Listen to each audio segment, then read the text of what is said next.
Hired a private investigator to expose my wife's cheating, leading to revenge and a new beginning. Jack observed his tee shot sailing down the fairway center, his consistent style evident despite its brevity. It was straight and precise.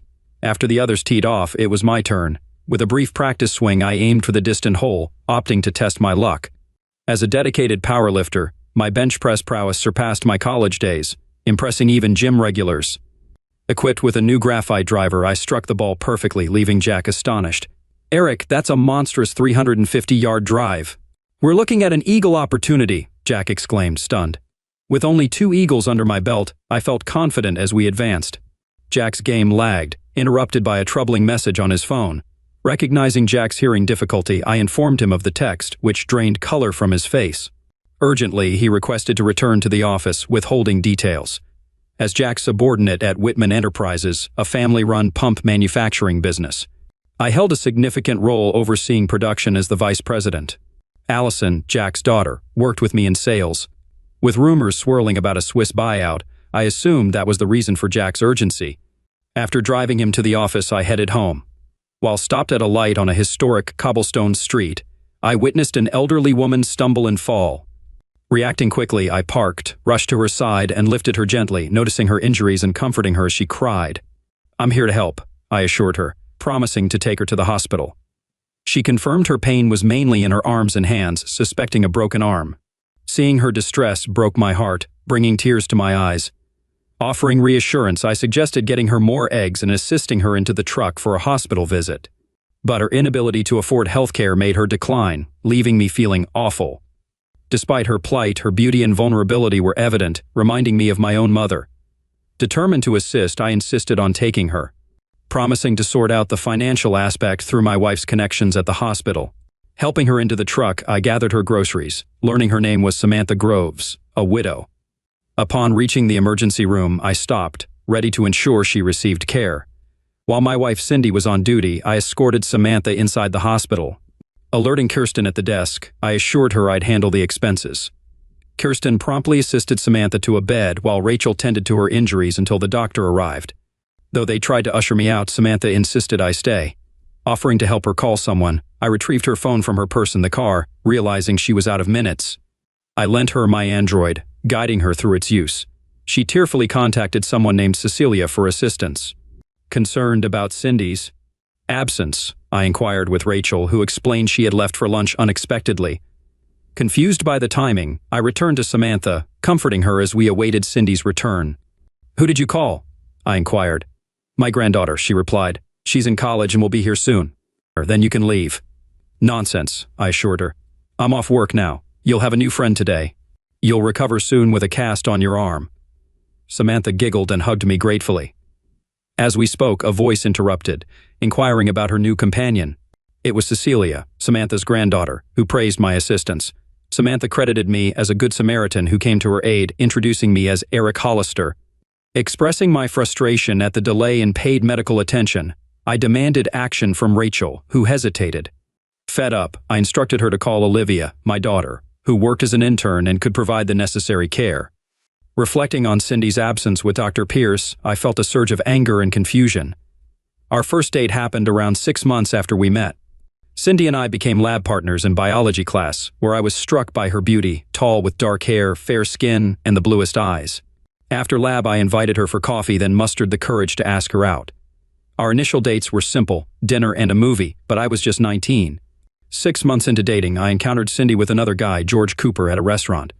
Feeling betrayed, I left without a word, packing her belongings and avoiding her for days despite her attempts to reach out. Even at school, I dodged her, seeking refuge with my professor when she waited for me outside class. I maneuvered to avoid her again. However, on Saturday morning, I found her asleep outside my door, stirring a mix of emotions within me. I strode down the hall, unintentionally alerting her. She chased after me, embracing me from behind, demanding answers. "Why the avoidance?" she cried, questioning if I had found someone else. "No," I replied, suggesting she reach out to Cooper, knowing he might have job openings. She was incredulous, explaining their platonic relationship. Misunderstanding, I accused her of inappropriate behavior, leading to a heated exchange. Hurt, she walked away in tears. Days passed before we crossed paths again. Despite my jealousy, I stood my ground. When she knocked on my door later, I hesitated but eventually relented, allowing her in to talk. She stood silently, avoiding my gaze. "I'm sorry, Eric. I didn't realize it would upset you. It won't happen again," she apologized. I questioned her about the lunch date, expressing my belief that such interactions could lead to trouble. She defended it as innocent, citing their long-standing friendship. I emphasized the importance of communication in our relationship, stating my rule against one-on-one lunches with the opposite sex. Accepting her apology, I walked away, prompting her to chase after me in disbelief. I admitted to my jealousy, unsure if our values aligned. Frustrated, she pleaded with me, questioning the significance of our bond. Reflecting on her words, I paused, contemplating our relationship's future. "I think that's too much. I'm still upset, but let's try to work through it. We need to communicate if we're having dinner with someone else," I stated. Over time, our relationship improved, but senior year brought new challenges. Campus life didn't suit me. I focused on academics and had few friends, including Patrick Kelly, who persuaded me to attend a soccer game. We sat in prime seats, courtesy of Patrick's dad. After the game, I spotted Cindy in the student section, unaware she'd be there. As I approached, I saw her with George Cooper, laughing and holding hands. Stunned, I walked away, ignoring her calls and leaving Patrick behind. She caught up to me in the parking lot, grasping my arm desperately. "Eric, please listen," she pleaded. "I don't care, Cindy, let go," I interjected, determined to avoid her explanations. Tears welled in her eyes as she reluctantly released me. Ignoring her protests, I walked away, leaving her behind in tears. Despite her incessant calls and camping outside my apartment, I remained resolute, seeking refuge with Patrick. During Christmas break, I avoided her visits, instructing my parents to do the same. Transferring schools and relocating to Austin, I distanced myself from Cindy, only hearing of her through friends. Months later, her father appeared at my workplace, prompting my return to Central Texas. As I approached my car and saw him standing there, I hesitated before deciding to face the inevitable. He acknowledged that he was the last person I wanted to see but pleaded with me as a father, expressing concern for his daughter's well-being. He admitted her mistakes and her deep affection for me, urging me to consider talking to her to help her move on. Feeling sympathy for him, especially since he had been my baseball coach in 6th grade, I agreed to listen. I expressed my frustration with Cindy's actions and my confusion about how to proceed. He understood and simply asked me to hear her out. Grateful, he thanked me, but I insisted that I owed him for coaching me. I agreed to meet with Cindy, setting a time for Friday morning.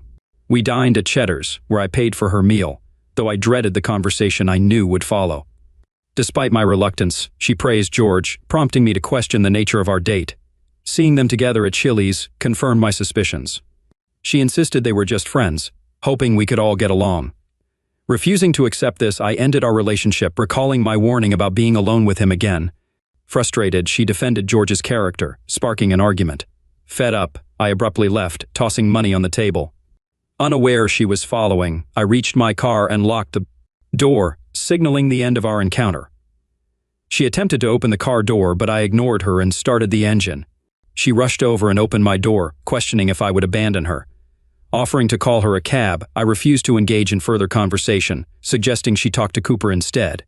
Apologizing, she promised not to be alone with him again, but I dismissed her, stating it was too late and expressing my frustration with her lack of respect. I arranged for a cab and left her behind. 3 weeks passed without any contact from her. During a weekend visit to my parents' house, I was unexpectedly confronted by them. Cindy, her parents, and even the pastor gathered for what seemed like an intervention. Feeling dumbfounded, I entered the room to find everyone staring at me, unsure of what was about to unfold. My younger sister, Chris, rushed to greet me with her usual affectionate gestures. At 15, she was a sweetheart. Taking my hand, she guided me to my seat, humorously referring to it as my throne. Pastor Robbins took the lead, though I found him overbearing. Cindy spoke gently, expressing understanding but urging me to listen. Then it was my father's turn. Surprised, I commented on their open marriage, catching them off guard and deviating from their prepared script. "Are you accusing Mom and Dad of infidelity?" Cindy asked, blushing. "Why would you say that?" she responded defensively. "There's no need to be rude. Your father didn't mean that. We all have friends of the opposite sex. It's normal," she clarified. "Okay, thanks for the clarification. Can I speak now?" I inquired. They nodded in agreement. "All right, this has been enlightening," I remarked. "I appreciate you all being here to explain things to me. I realize now how unreasonable I've been. I just need some time alone to think. You can wait here. I'll return in about 10 minutes, I stated. As I stood up, Cindy approached and kissed my cheek, while Chris looked on cheerfully. I ascended the stairs to my bedroom, Chris following behind with my suitcase and computer. Outside, she asked, "You're not coming back, are you?" "No, sweetheart," I confirmed, hugging her. "I love you, but I'm done with this situation. Call me, and I'll pick you up. We'll go somewhere, just the two of us." "All right, Eric," she said, kissing me. "I love you too. I'm sorry they embarrassed you." "It's not your fault, honey," I reassured her. "I'll catch you later." Giving her one last squeeze, I backed out of the driveway, rolling down the window. "Take a walk, sweetheart," I suggested. "Give me some space to clear my head." She nodded and strolled down the street. 20 minutes later, the phone rang. It was Mom. "Hey, Mom," I answered. "Where are you? Is Chris with you?" she inquired. "She's out for a walk," I replied. "I'm just passing through Hillsborough." She paused for a moment. "But you said you'd be back soon," she reminded me. "Well, I've decided otherwise," I stated. "Feel free to carry on without me." "Oh, Mom, from now on only Chris can contact me. No letters, visits, or psychic messages about my unreasonableness," I declared. "Goodbye, Mom." "Eric, wait," she pleaded. "I love you, dear. Please forgive me. I only want what's best for you. Let's talk." "I think I'm quite capable of deciding what's best for myself," I retorted. "Goodbye, Mom. Perhaps you can chat with one of your male friends," I added before ending the call. A minute later, another call came in, but I ignored it. Over the next 5 minutes, I received 5 more calls, all unanswered. The 6th was from Chris. "Hey, kitten, what's up?" I asked. "They made me call you, Eric," she explained. Hearing noise in the background, I interrupted. "You should be ashamed. Maybe my family would be better off marrying Cindy. They all seem to share her sense of reason." Over the next 3 days, my desk overflowed with messages from my secretary, filled with voicemails, emails, and notes. Cindy's family, my parents, and Cindy herself bombarded me with calls, all expressing various levels of anger and desperation. Despite the initial silence from my dad and my mom's tearful apologies, Cindy persisted in pleading for another chance, promising to change and avoid situations that made me uncomfortable. However, I adhere strictly to my personal code, avoiding spending time alone with female friends while in a relationship, as it can lead to complications. Certainly, I attended business and social events involving women other than Cindy, but I refrained from taking them out for meals or embracing them. If they had partners, we socialized together. If not, we didn't socialize. Why risk putting oneself in a compromising situation? My father instilled this principle in me from a young age. You date with the intention to marry, being mindful of who you spend time alone with and who you enter into relationships with. It's a conscious decision. Excuses like, "I didn't mean for it to happen," make me nauseous. I consciously chose to be faithful to one woman, and my partner made the same choice. If I seem rigid, so be it.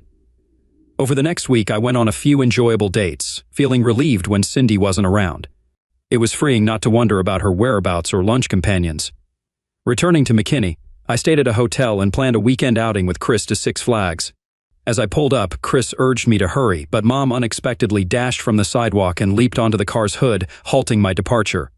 Reluctantly, I rolled down the window, asking what she wanted. She implored me not to leave until she spoke. Tearfully, she apologized, expressing deep love and pleading for forgiveness. Touched, I suggested we spend the following Saturday together. Excitedly, Mom agreed, eager for a trip to IKEA and outlet stores, her smile radiating happiness. Chris, less enthused about IKEA but excited for the outlet stores, chimed in eagerly. We had a blast at Six Flags, eagerly anticipating the next weekend. Work went smoothly that week. I was adjusting to the challenges at the foundry, receiving encouragement from Jack. During the same week, I met his daughter, Allison. Arriving in McKinney, Mom and Chris hopped into the car, brimming with joy. Mom began to apologize, but I interrupted, suggesting we hit the shops, treating them to clothes. I jokingly warned Mom against buying low-quality furniture. We enjoyed burgers, making it a good day. Despite my warning, I ended up bringing home some cheap furniture, just lamps. I teased Mom about assembling them herself due to the confusing instructions. On Monday, after stopping for a beer, I found Cindy unexpectedly sitting on my apartment stairs. Annoyed, I decided not to let her drive me away from my home. Wondering why she was there midweek, I recalled she was in her final year of becoming a physician's assistant. "Can we talk?" she asked. "What's on your mind, Cindy?" I inquired. "I want to make things right," she stated. I couldn't help but smile. "I appreciate the clarity," I replied, resigned to address the issue. Opening the door, I motioned for her to enter. As I sat on the couch, she positioned a chair in front of me. "I'm asking for another chance," she said. "That's not an option," I responded firmly. "Why does everyone else get one?" she questioned. "Others regretted their actions and apologized," I explained. "Me too," she admitted. "I've said sorry countless times." "Eric, you knew how I felt," I countered. I expressed it clearly. "I was foolish," she admitted.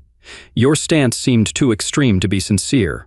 Frustrated, I exclaimed, "The word unreasonable disgusts me. Maybe I am, and I'm content with that. If you're not, there's the door. I don't see it as unreasonable to expect my partner not to dine alone with other men or attend games with them. It's just common sense to me. If that's considered unreasonable, then that's who I am," I stated firmly.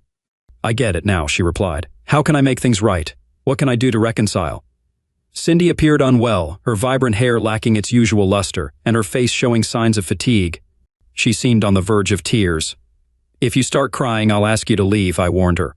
After composing herself, she spoke. "Eric, I'm deeply sorry. I never intended for this to happen. I didn't go to the game with him. I went with my girlfriends, and he happened to be there. We were all chatting, and he offered me a ride back to my dorm, that's all." "I believe you," I assured her. "Then why won't you talk to me?" she asked, puzzled. "I'm willing to discuss anything except us," I clarified. "I thought you didn't want to talk about anything else," she whimpered. "I want to talk about us," she pleaded. "You went with him in the car. So why is this such a big issue?" I challenged her. "My friends don't ride alone with men. I understand it's work-related, and I'm not unreasonable about it. I thought I made that clear. I avoid being alone with other women, just as I expect you not to be alone with other men. You seem to be following the wrong manual, Cindy." "It was just a trip," she defended. "How did you get to the game?" I inquired. "I went with Julia," she admitted. "Then why not stick with Julia?" I pressed. She paused, then replied, "I don't know exactly." I pointed out, "He separated you from the group, left you alone. That's how it begins. You allowed it. You knew I wouldn't approve if you thought about it. That's the problem," I stated. "I've made mistakes, but I can learn from them," she conceded. "Eric, I see what you're getting at now." I hadn't realized. "Do guys really do that? How did we even get together?" she questioned. "You accepted my offer for a snack after lab," she reminded me. "Who else was there?" I probed. "Julia and Robin," she answered. "You've isolated me, haven't you?" I pointed out. "That's exactly it. That's how it starts. I had you alone, just us. That's how it begins. That's what Cooper wanted." "I played right into his hands, didn't I?" she acknowledged. "Yes, Cindy, you did. I can't accept that. I can't always monitor to ensure you don't end up alone with another man. It's your responsibility, and you're not handling it well." "I'm really sorry," she admitted. "I didn't grasp the situation before. It all makes sense now. He's been calling me incessantly, Eric. If you give me another chance, I promise this won't happen again." "I did give you another chance," I reminded her, "and you blew it." "Yes, but I didn't understand then," she insisted. "I couldn't comprehend why you reacted that way, but I do now. I won't let it happen again." "All right, let's say I believe you. What's next?" I inquired. "Would you go out with me on Friday?" she asked, avoiding eye contact. "Okay, what time?" I responded, still skeptical. My doubts persisted until I overheard a conversation by chance. Heading home from work, I stopped by the grocery store for a few bottles of wine. The wine section's tall racks obscured my view. As I turned, I spotted a couple of guys on the adjacent aisle, one of them being George Cooper. Their voices carried more than necessary. "What happened with that girl you were pursuing?" an unfamiliar voice queried. "You mean Cindy?" Cooper replied. "Yeah, she was hot," the other guy commented, mentioning her boyfriend was an idiot. Cooper explained, "I was close to sealing the deal when he caught us together. He caused a scene, and now she won't even talk to me. But it won't last. I'll keep calling her until she gives in. I'll keep at it." I was surprised Cindy kept her promise, which impressed me. She had her chance and passed the test, making it easier for me to move forward. I also dealt with Cooper, though it's tough to make calls with a cast on my arm. He had another tough year and lost his scholarship. That was 27 years ago. Until around age 5, Cindy stayed true to her word. Then someone gave her a book that changed everything. The book delved into the differences between men and women, which shocked me. Did people really buy into this? It felt like paying $29.99 for someone to state the obvious. Cindy embraced the idea that men often fail to understand women's needs, leading to emotional deprivation. We spent hours discussing nonsense and collecting pointless books. We watched movies meant to highlight my insensitivity and read highlighted passages from her books. The obsession grew, all centered on the idea that women need emotional fulfillment, which their husbands supposedly can't provide. Cindy believed this was the key to true happiness, and had been striving for it for 5 years. Despite this, her behavior hadn't changed much. She spent time with other women but avoided being alone with men, a rule we both followed. We understood exceptions for emergencies, work, and family, but never spent leisure time alone with the opposite sex. That is, until the day I learned about Cindy's prolonged exploration into Daddyland. Olivia pulled my hand and I wrapped my arms around her. "Hey, sweetie, sorry for getting sidetracked." "Olivia, meet Samantha and Cecilia. Samantha's injured. Can you assist them?" "Where's Mom?" she asked. "That's a good question," I replied. "We can discuss it later. Can you help Samantha get cleaned up?" "Sure," Olivia nodded, turning to Samantha. "So why are you with the ignoramus?" She gestured towards me. "He's helping me, and you should show more respect for your father," Samantha scolded. Olivia snorted. "He's not respectable, but I love him dearly. Is that enough?" Samantha's eyes sparkled. "I can see that, dear. He's been wonderful to me. He brought me here, got me settled in this nice room with kind nurses. You don't need to stay, Mr. Hollister. Dr. Olivia and Cecilia will take care of me." "It was nice meeting you, Samantha, but if you call me Mr. Hollister one more time, I'll take you back," I grinned. "My name is Eric. I'll be checking you out. I have your groceries in my truck. What should I do with them?" "You can."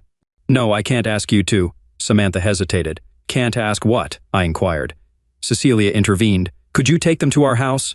"We can't let them spoil. Her grandson is there. He'll let you in." She escorted me to the hallway and whispered, "Eric, I'm so grateful for your help with Grandma." She kissed my cheek, hugged me tightly, and whispered, "You're a very kind person." I patted her shoulder and left. As I left the ER, I spotted Cindy and Pierce approaching. A column blocked my view, but their conversation echoed. "This is bad, Elliot," Cindy fretted. "Really?" "Bad. We've got to fix this. We'll say it was a board meeting. He can't know about us yet." "He's clueless," Pierce insisted. "You're wrong," Cindy countered. "He's smarter than we think. Our only hope was his ignorance. Remember, we planned a board meeting. Or Julia will vouch for it." I felt dumbfounded. I hadn't suspected a thing. Walking to my truck, I realized I was heading the wrong way.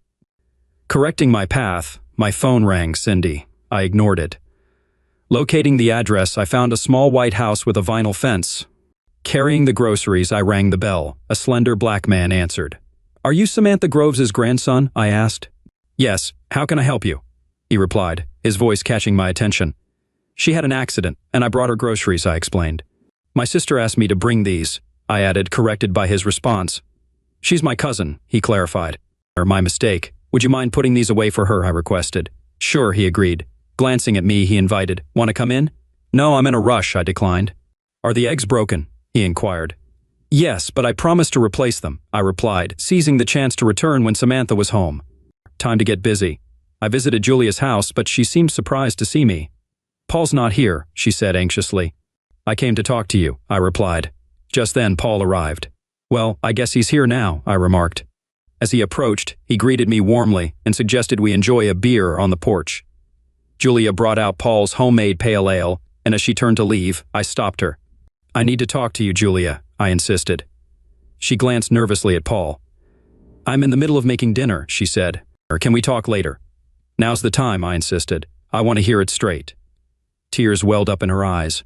"Please, Eric, don't make me say it," she pleaded. "Cindy's having an affair with Pierce," I revealed, "and Julia's been covering for her." Paul was furious, but it was unclear if it was directed at me or Julia. "What's happening here?" he demanded. "Julia, is this true?" "I won't cover for her," Julia sobbed.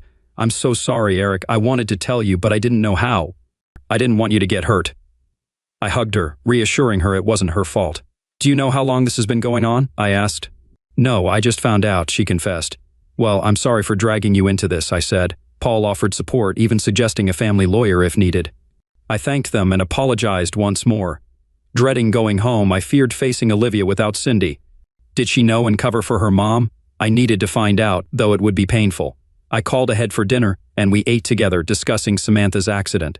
Despite my turmoil, I held Olivia close, tears flowing. Concerned, she asked what was wrong. Reassuring her, I asked if she knew about her mom. Tearfully, she confessed her suspicions, unable to prove anything. We pledged to confront Cindy together, ready for whatever came next. Olivia's unwavering support gave me strength, reassuring me that we'd face this challenge together. She embraced me tightly, declaring her loyalty. The idea of her mother's deceit pained her deeply, fueling her anger. I shared her sentiment but urged restraint. We laughed at the suggestion to change the locks, knowing it might not be permanent. Olivia insisted on facing the situation together, emphasizing her stake in the family. We decided to wait at home until Cindy arrived, comforting each other through tears. Despite the turmoil, having Olivia by my side gave me strength. We adjusted to our new reality and waited, finding solace in each other's company.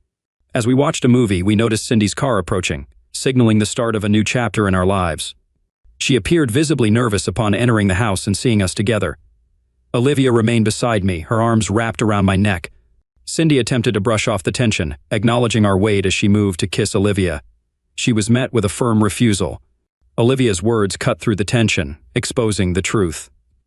Cindy then requested a private conversation, but I declined, insisting we were fine where we were. Seating herself across from us, Cindy mustered the courage to confess her relationship with Elliot Pierce. She stressed that it was separate from our marriage and assured me it wouldn't affect us. Despite her explanation, I felt the weight of her words sinking in. Olivia chuckled. "Yeah, right, let's be real, Mom." "Olivia, this doesn't involve you," Cindy asserted. "It's about your father and me." "So when are you planning to move in?" I questioned Cindy. "What are you talking about?" she replied. "I'm not moving out. Why would I?" "Because we'll need a new place to live after the divorce," I explained. "Olivia and I will find another home."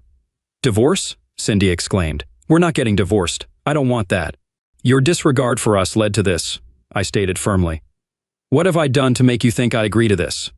"No, we're divorcing, Cindy. It's going to be messy, and afterward you'll face the consequences." "Why are you being like this?"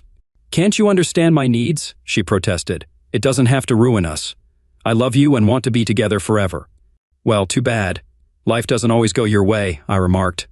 "I wanted a faithful wife, not one cozying up to that idiot Pierce. Did anyone bother to check if I wanted to play second fiddle to him?" "I don't recall that conversation." "Eric, I feel like being promiscuous. Hope you don't mind," I continued sarcastically. "When was that discussion?" "Livy, did you hear that?" "No, I didn't," Livy replied. "Did you actually say you wanted to be promiscuous to Dad, Mom?" "This is absurd," Cindy stood up. "Clearly, neither of you are. Acting mature. When you grow up, we can talk. If you're just going to hurl insults, we might as well not talk at all." "Okay, I don't care to hear from promiscuous people anyway," Olivia retorted. "So when are you leaving, Mom?" "I've always thought Dad would be better off alone. He's great." "I'm not leaving," Cindy shouted. "Stop saying that." "Oh, you're definitely leaving," I declared. "Maybe to hell, I hope. Maybe they have vacancies. My prediction? You'll be gone in a week. You act like a virtuous, loving man, but you're not. Now that we see you for who you really are, you can't stand to be around us. You're just rotten, Cindy. You have no moral compass. We all see it now. I'm going to tell everyone, our friends, family, colleagues, everyone, and I'll enjoy it." "You won't spill the beans," she insisted. "It'd just be too awkward for you. You need time to adjust to the idea that you'll be thrilled. You won't be injured at all. I swear, I love you, Eric, and I'll do anything to keep you happy." Olivia burst into laughter. "You're completely clueless, aren't you? You're wreaking havoc on our family, your husband, and your marriage. No, you'll only make him miserable. His happiness is now my mission." I couldn't help but express my gratitude by hugging her tightly. I had to let off some steam. "Cindy, remember George Cooper?" Her face went pale. "It's George Cooper, the permanent one. Good luck with your future. You might even run into him again. Seems you're not too choosy about your bedfellows." "You idiot," she retorted. "How dare you bring that up? It's not like that at all, and you're the only man I've ever been with." "I didn't sleep with Elliot." Olivia and I exchanged looks. I was taken aback. Did I believe her? Did it even matter? I decided it didn't. "So what's holding you back?" I inquired. "Yes," she replied. "I need you to accept it. Elliot and I have discussed it. If you truly love me, you'll be happy for me finding such emotional solace. He doesn't mind that I love you and wouldn't leave you. It just fulfills my emotional needs." Olivia was beside herself. "Oh my God," she gasped. She couldn't stop laughing. "Mom, I never knew you were like this. Where did you get this nonsense? Did that awful creep Elliot put it in your head? God, I hope I didn't inherit any of your genes." Cindy blushed, and I thought she might explode with anger. "Olivia, go to your room," she ordered. "I won't tolerate your disrespect." "Are you serious?" Olivia retorted. I'm 25, a grown woman. You can't send me to my room. I pay my house payment quarterly, just like you. I have my own wing. Why don't you go to yours? Oh wait, that's Daddy's room. Maybe you'll stay in a guest bedroom until the divorce. I despise cheaters, and you're one of them. I hope that idiot was worth it. You know, he troubled every woman in the hospital, including your daughter. That's a lie, Cindy shouted. He loves me. You're just trying to hurt me. Why are you both such idiots? Don't you want me to be happy? I need to address this before it escalates, I said. Cindy, you're only making things worse. Stop talking. I want you to find happiness, even if it means leaving. You need to let go of having it all. You've crossed a line. If being with me was part of your self-fulfillment, you've ruined it. Maybe you can find that with Pierce. He seems hard to satisfy, though. He's about to lose his job. Maybe he'll have some money after the divorce, but I doubt it. I wouldn't be surprised if you lose your job, too. Her father is the AMA president. When they find out what you've done, it could get ugly. We haven't done anything, she protested. There's no reason for any of this. You lied to me, tried to get Julia to lie for you, planned to deceive me along with that miserable man, and showed professional dishonesty. None of you were on duty during the emergency you were supposed to cover. I doubt the board would approve. Both of you could lose your license. We didn't do anything wrong, she began to panic. Their plans seemed to be falling apart. Besides, I don't believe you weren't enjoying yourself with him, Olivia said. You lied about everything else. I didn't have sex with him. I'm not lying, she said. Why should we believe anything you say? I asked. At least you were going to. This is just as bad. You see the problem? We don't believe you. That's what happens when you start lying. Nobody trusts anything you say. Worse, you tried to get Julia to lie for you. I overheard you planning those lies, Cindy. I think you should see if Pierce has any more good ideas. I'm not going anywhere, she said. You'll probably change the locks while I'm gone. Olivia and I exchanged a glance, struggling to contain our laughter. Cindy didn't understand our amusement, but she didn't appreciate it. I don't know what you find funny, but I don't find any humor in this, she muttered. No, it's an inside joke, I said. The situation isn't funny, it's pathetic. You're pathetic, Cindy. Now back off. Olivia and I are occupied. She was yelling and crying, but Olivia just raised the TV volume. We ignored her. Finally, she heated up some chicken in the kitchen. Returning, she tried to sit with us on the couch, but we moved to my big chair. Eventually, she gave up. Fine, she shouted over the TV. Act like spoiled brats. I'm going to bed. When she reached the bedroom door, she found it locked. Olivia turned off the television briefly. Your stuff is in the blue room, she said warmly. That's Daddy's room. She turned up the volume again, and Cindy just stood there watching us. Then she left for the hallway. After she closed the door, I kissed Livy, and we went to bed. In the morning, I left for work before they got up, but nothing was happening there. Jack was in a meeting and left. An order for me to take the day off. That was fortunate because I had an appointment with Paul's partner, Jasmine Albright. She was impressive, tall, slender, with blonde hair and radiating class. She got me sorted quickly. The rest of the day, I ran errands, visiting various places around town at her request. I was exhausted. I had one more stop to make. I went to the grocery store and bought 3 dozen eggs. At Samantha's house, Cecilia greeted me warmly. Samantha was delighted to see me. We sat together, drinking coffee and eating muffins, chatting. Samantha expressed her love for Olivia repeatedly. We discussed Cecilia's studies. She aspired to become an educational administrator, aiming to transfer to a 4-year school after finishing community college and working hard for a scholarship. I found myself admiring her spontaneously. With her huge brown eyes, small face, and curly mop of hair covering one eye, she resembled a magical creature from a fantasy drawing. Although our conversation was brief, I promised to visit them again soon, feeling like I'd gained 2 good friends. Livy was at home when I returned, and I invited her over for a barbecue, updating her on my day. She mentioned that Pierce had taken Cindy out for a while, likely strategizing. I focused on my plans, ignoring Cindy when she returned home later. In the morning, I found a note from her expressing a need to talk and asking me to wait. That night, work resumed as usual, but I felt off. Allison approached me about sales issues, but I couldn't focus. After noticing my distraction multiple times, she inquired about what was bothering me. I'm sorry, Allie. I'm not myself today, I confessed. You better tell me what's going on, she insisted. Well, I'm getting a divorce, I admitted. Shocked, she demanded to know what happened. I didn't do anything, I clarified, but Cindy came home and declared she's seeing that creep Pierce. She claims it won't affect our marriage, but she needs to fulfill her own needs. Good Lord, Allison exclaimed. What does that even mean? I have no clue, I replied. She rambled about emotional fulfillment, insisting she hasn't slept with him yet but plans to, and she expects me to support her happiness. Allison poured us some bourbon and joined me, exuding sensuality with every move. She was stunning, with a body that left men mesmerized. Despite the tension between us, she became one of my closest friends, also sharing a bond with Olivia. "What's your plan?" she inquired. "No revenge schemes, right?" I chuckled. "Nah, just want closure and to move on. Too exhausted for plots. Pierce will face consequences legally, not worth my energy to physically confront him. If they'd left me alone, things would have been fine." Allison kept me company, boosting my spirits. She insisted on dinner Friday.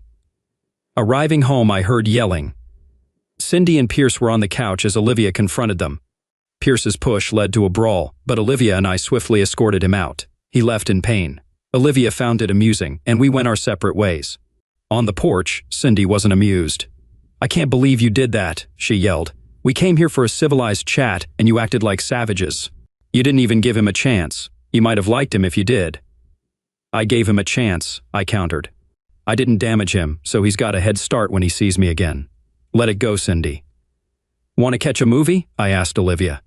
After cleaning up, we changed and took a stroll. Later, we endured a movie Olivia adored but I loathed, then grabbed wings. Returning home, Cindy was gone, perhaps due to a hospital emergency. Friday night, I treated Allison to dinner and dancing. My conscience was clear. My marriage was done. Allison was a fantastic dancer, and we had a blast. Amidst the fun, Allison confessed a longtime crush on me. "I've been scared of you since you turned 15, I joked. "You know I'd never hurt you," she assured me, nuzzling my chest. "That could be you, Eric," she hinted. "I'm honored, Allie," I replied, but admitted feeling upset. She understood, and I drove her home where we shared a passionate kiss. Feeling rejuvenated, I ignored Cindy's attempts to start an argument and went to bed content. Saturday morning, I lingered in bed, contemplating the day ahead. Eventually, I rose, and Cindy brewed coffee while I enjoyed a brownie in a cup. She insisted we talk, but I declined, knowing it would only fuel my anger. Instead, I asked where she wanted the divorce papers delivered, as my lawyer would have them ready Monday. "I'm tearing up these papers," she declared. "You do want a divorce," I countered, highlighting her actions since getting involved with Pierce. She admitted to second thoughts, claiming she didn't anticipate my reaction. "You should have," I retorted. I started mowing the lawn while she observed, and Olivia joined us for a swim later. Afterward, I showered, put on my swim trunks, grabbed some beers, and headed to Olivia's place. We engaged in water fights, sat poolside with beers, and enjoyed some father-daughter time. With Cindy on my mind, I sought distraction by cooking dinner for Cecilia and Samantha. Upon Cecilia's approval, I showcased my culinary skills, impressing them with a chocolate cake. They felt like old friends, and conversation flowed effortlessly. Cecilia suggested a walk, and as we strolled, she held my hand. Despite her sweetness, memories of walks with Cindy surfaced, saddening me. Cecilia noticed my mood and asked if I was okay. I confided in her about Cindy, expressing disbelief at her justification for it. "Oh my God," Cecilia gasped in response. "I'm sorry, Eric, but she seems foolish. How long have you been married?" she asked. 27 years, I replied, feeling unsure if I'd been blind or if she'd suddenly changed. I needed to get away from her. "And I lashed out at you." "I'm sorry," she said. "Nonsense," I reassured her. "You can rely on me anytime. I really like you, Eric. What's your plan?" "At this rate, I'm considering divorce," I confessed. "She doesn't see anything wrong with her actions, and I can't stay married to that." "Me neither." "I'm so sorry, Eric," she empathized. "It's not just now that it's bothering me," I confessed. "Being with you and Samantha makes me feel like there's a normal place in the world where I belong." "Thank you, Cecilia." She hugged me tightly, promising support. "I'll never forget what you did for Grandma. Just let me know when you've sorted it out, okay? Then I'll have something to tell you." We strolled and chatted for 2 hours, often sitting on benches. Occasionally, Cecilia would nestle close, her small hand in mine. I discovered her mother battled Medicaid dependence, leading to her demise from hepatitis 5 years ago. Since then, Cecilia had lived with Samantha. Her mother's passing away left her in Samantha's care. The slim young man I met, Ty, was her cousin, whose mother suffered a similar fate. Ty, as suspected, was gay and frequented Samantha's place despite having his own apartment. Despite Cecilia's charm and wit, my frustration hindered any romantic notions. Returning, Samantha offered coffee, and we conversed before I left. At home, Olivia recounted her date as Cindy joined us. Olivia, however, fell silent, glaring at Cindy. Interested in your daughter's life? You won't be in it for long, Olivia retorted. Perhaps you should go comfort Pierce while we discuss family matters. Enraged, Cindy accused us of selfishness, lamenting her unmet needs. Cindy, you seem focused solely on your own needs, I said. We're going out to dinner. Where? She asked.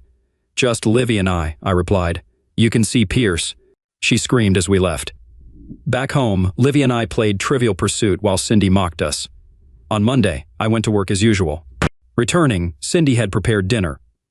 Despite her efforts, we mostly ignored her. Later, I met Allison at the bar, and we played pool. Olivia called, urging me to meet her at the Riverside Hotel, citing urgency without explanation. Allison joined us as we arrived.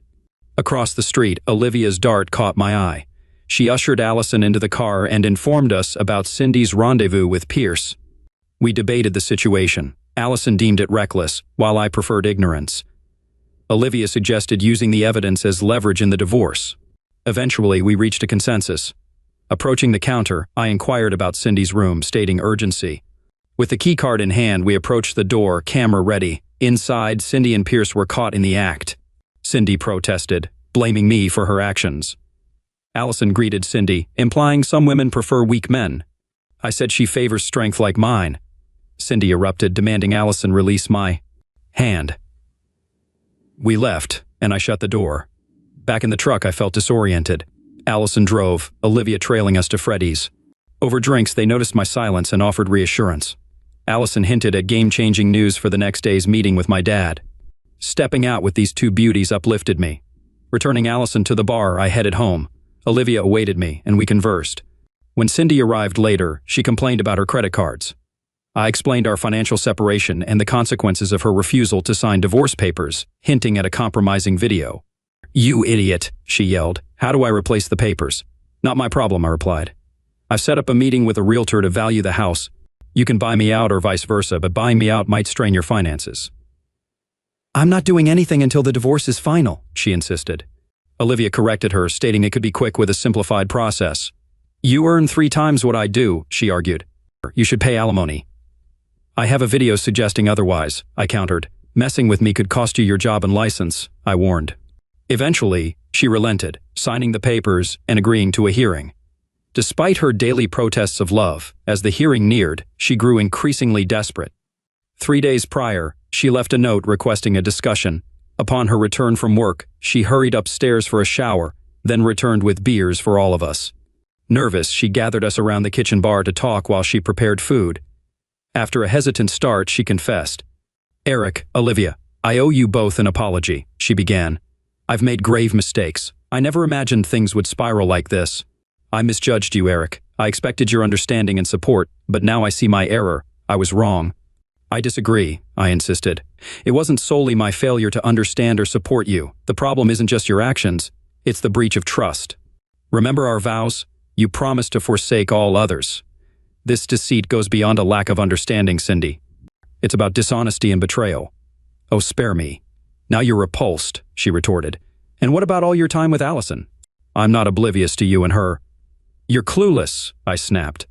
I never touched that woman, but don't think the thought didn't cross my mind. What stopped me? My commitment to you. I loved you completely. The idea of betraying you kept me from even considering a relationship, let alone closeness with anyone else. I've been faithful to you emotionally and physically all this time. It's because of you. I don't buy it, Cindy countered. I believe him, Olivia intervened. You're the one I don't trust, always playing the sufferer. Cindy lashed out. You've always resented me and sided with him. That's rubbish, Olivia fired back. You're just angry at everyone else because of your own mistakes. And now, you're suddenly sorry. For what? Getting caught? What's the fuss? You're clueless, Cindy repeated. Actually, I'm well aware, Olivia smirked. It's pathetic, Mom. And you left Dad for this? I didn't throw anything away, Cindy wept. I never wanted any of this. I don't want a divorce. I love you, Eric. Can't you see? No, I replied. I see a self-absorbed woman putting her needs above all else. Are we done? No, Cindy sobbed. What can I do to fix things? I'll do anything. Please don't leave me, Eric. But let Dad speak for himself, Olivia added. Fine. No more deceit. No more sneaking around. No more dating other men. No more lies, I stated. Oh wait, you've already done all that. The ship has sailed, Cindy. We've had our good times. I'm not out for revenge. I'll split our assets evenly, except Olivia. Thankfully, she's grown now. She stays with me. I don't need half of everything. I just need you, Eric, she said, her voice hollow. 3 days later, the divorce was finalized, and Olivia and I relocated. We found a cozy 3-bedroom apartment near Olivia's hospital and my workplace. After furnishing it, it felt like home. As I listed the house for sale, Cindy reached her breaking point. Returning from work, I found her leaning against my truck. "What's your plan, Cindy?" I asked. "Where will I go?" she pleaded. "Eric, enough is enough. Can't we move past this? Are you really selling the house, or is this a lesson?" she implored. "I've learned my lesson. Can't you forgive me?" "I forgive you," I replied. "Now please step aside so I can go home." She retreated to her car and I headed to our new place. An hour later, Jack called. "Eric, we've got a crucial meeting tomorrow at 10, he informed me. "It's time to get back on track. Allison filled me in on your situation. I need to know you're handling it." I assured him I was. Surprisingly, I was at peace. Looking back, it seemed almost inevitable. It was surprising how long it lasted. Cindy's moral compass was off, and it had always been that way. Fear of losing me kept her in line, especially after the George Cooper incident, which stuck with her for 27 years. But eventually, her own needs took precedence, and she began acting on them. I realized I'd wasted time. At 46, I needed to plan the rest of my life. I called Allison, but she had plans, so I invited Samantha and Cecilia to dinner at Gino's, a nice Italian restaurant. I drove them there in my car, not wanting to take a truck to such a place. They arrived at my new house, impressed by it. After a glass of wine, I gave them a tour. When it was time to go, I led them to the garage. Cecilia got excited, asking about a car. "That's quite a car. What is it?" she exclaimed. "It's a 1951 Mercury," I replied. She eagerly asked for a ride. "What's under the hood?" she inquired. "Not a cheesy 302, I assured her. "It's a Windsor 351-stroker 408, making about 540 torque. "You're not a gearhead, are you?" she asked. Taking the keys, "I liked hot rods," I joked as she grabbed them from me. It took her a moment to notice the lack of door handles, but with a press of the remote, the doors swung open. We hopped in, and she ignited the engine. The garage filled with a roar, and she lit up like a Christmas tree, her eyes sparkling, hair tousled, radiating pure joy. Spotting the nitrous oxide switch, she couldn't contain her excitement. "I've got to try this," she exclaimed eagerly. Without hesitation, she revved the engine, sending smoke billowing as we peeled onto the street. Samantha squealed, and I quickly secured her seatbelt. "Me too," Cecilia chuckled nervously. Turning to me, terrified, I admitted, yet she proved herself a skilled driver, cruising slightly above the speed limit in the fast lane. As we hit an empty stretch of highway, she shot me a glance, eyebrow raised. Catching Samantha's grin, I urged, "Hang on tight." Cecilia hit it. With a surge, we were pinned back in our seats as she engaged the nitrous. The rush was exhilarating as we soared before returning to Earth. Cecilia's gleaming smile and jittery excitement were infectious. "Thank you, Eric," she beamed. "I've always dreamed of this." "Anything for my girl," I replied, earning a glance that set my heart racing. Dinner was fantastic. After bidding them farewell, I arranged to take Cecilia to the lake on Saturday. Despite her initial hesitation, Olivia arrived just then, and though something felt off, their brief exchange gave no clue. We waved goodbye as they drove off. "She's the sweetest person I've ever seen," she confessed. "Age bothers me a bit, Daddy." "I'm still fit," I reassured her. "Yeah, but her arm is broken," she teased. I chuckled. "I think Samantha might be too tall for me." I squeezed Olivia affectionately. "I love you, baby," I whispered. "Me too," she replied. Back home, she shared details of her day before we turned in for the night. The next morning blindsided me. There was a Nordic-looking man in the office, flanked by lawyers, Jack, Allison, all looking serious. Jack announced, "We're selling the business. You'll be president, Eric." He handed me a folder of documents. "What about ally?" I inquired. She beamed. "I'll take your old position." "I'll consider it," I said. I had 2 weeks to decide. That evening, I treated Allison to dinner, followed by dancing, and we had a blast. As we sat down after a lively dance, Allison's gaze sharpened. Following her line of sight, I spotted Cindy dragging along an unwilling companion. Seating herself opposite us, Cindy's anger flared as Allison greeted her. "Allison, it's not your place to throw around accusations given your history. Moving in with a married man, I doubt you're in a position to judge," Cindy retorted. "Well, Cindy, if memory serves, I don't date married men," Allison shot back. "And as for Niddich, I'm not sure about his marital status, but I'm sure you're well acquainted with marital drama, she added. Cindy continued blaming me for various misfortunes. You sent her that video, Eric, ending a marriage, and you likely had a hand in getting us fired, she accused. Frankly, I'm relieved, I responded. I'm no longer married to a cheater, and as for Entic, his problems are his own doing, not mine or Allison's. Olivia hasn't spoken to me since you left, Cindy said. Did you have to involve her too? I retorted, that's your burden. I haven't spoken ill of you. We've moved on from your actions. If you want to talk to her, call her. But she's blocked me, she snapped. That's not my concern, I replied. Maybe she's content. It's time for you to leave. I didn't offer her a seat. Cindy left hastily, and I didn't mind as long as she was gone. I stood up and pulled Allison into another dance. The song shifted to a slow one and she held me close. I'm sorry, Eric, she whispered. It's not your fault. She ruined the evening. She gazed up at me. Who says it's ruined? She asked. I looked at her in my arms. I wasn't joking about loving you, she confessed. I never thought I'd have the chance. I love you too, I replied. You're my closest friend. You wouldn't have dinner with me if it wasn't business, I teased. She chuckled. Yeah, but I wasn't sure about myself with you. I chuckled. Honestly, I didn't trust you either, I admitted. I know you, Allison. You'd devour me and leave nothing behind. You're mistaken, she countered. I've been searching for someone like you my whole life, but you've set the bar so high, it's hard to find someone like you. I'd never want to hurt you, Eric, she assured. I think you've built up an idealized version of me in your head, I responded. I'm 10 years older. Despite your youthful appearance, I'm laid back, a bit tough, and somewhat damaged. I'm well aware, she replied. We've worked together for years. Sometimes you frustrate me with your stubbornness, but your willingness to protect those you love is incredibly attractive. Deep down, you're still a child. Lately, you've had to mature a lot. You don't seem bothered by Cecilia's age. Take me home, Eric, she requested. We arrived at her house, things got carnal, and eventually she started crying. It caught me off guard. I'd never seen her cry before. I am who I am, she gasped. I was meant to be like this. The only man I ever truly desired was someone I couldn't have. I could be anything for you, I promise, Eric. If you give me a chance, you won't regret it. I trust you, baby, I assured her. I've never seen you damage anyone you care about. I trust you. Let's give it a try. All right, will you go out with me? I've forgotten how it's supposed to work. I never imagined I'd need to know again. I understand, she murmured. Don't worry. I'll guide you through it. I have a meeting out of town tomorrow afternoon, but I'll be available as soon as I return.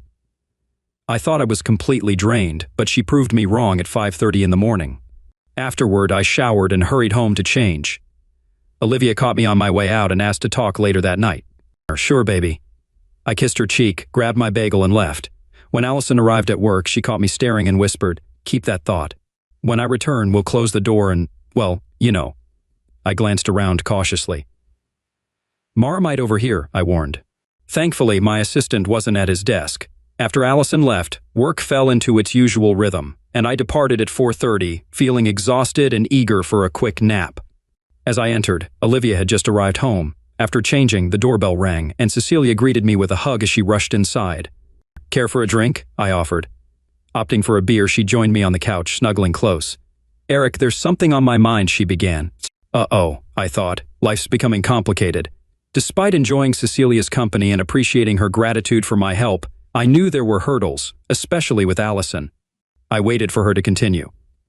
I'm not sure how to say this, she hesitated. I'm thankful for everything you've done for Grandma and us. I know you like me, Eric. I've noticed, but I don't think it's feasible, and I don't want either of us to get hurt. I hugged her tightly. I understand, I reassured. I'm honored by your feelings. I value our friendship deeply and hope it continues, but there's someone special in my life, someone I truly want to be with. I'm really thrilled about it, she exclaimed. It simplifies everything. I think I'll be a part of your life for a long time, Eric. And I sort of have someone too. Anyone? Familiar? I inquired. Kind of, Olivia interjected from the doorway. Mind if I tag along with you and Cecilia to the lake this Saturday?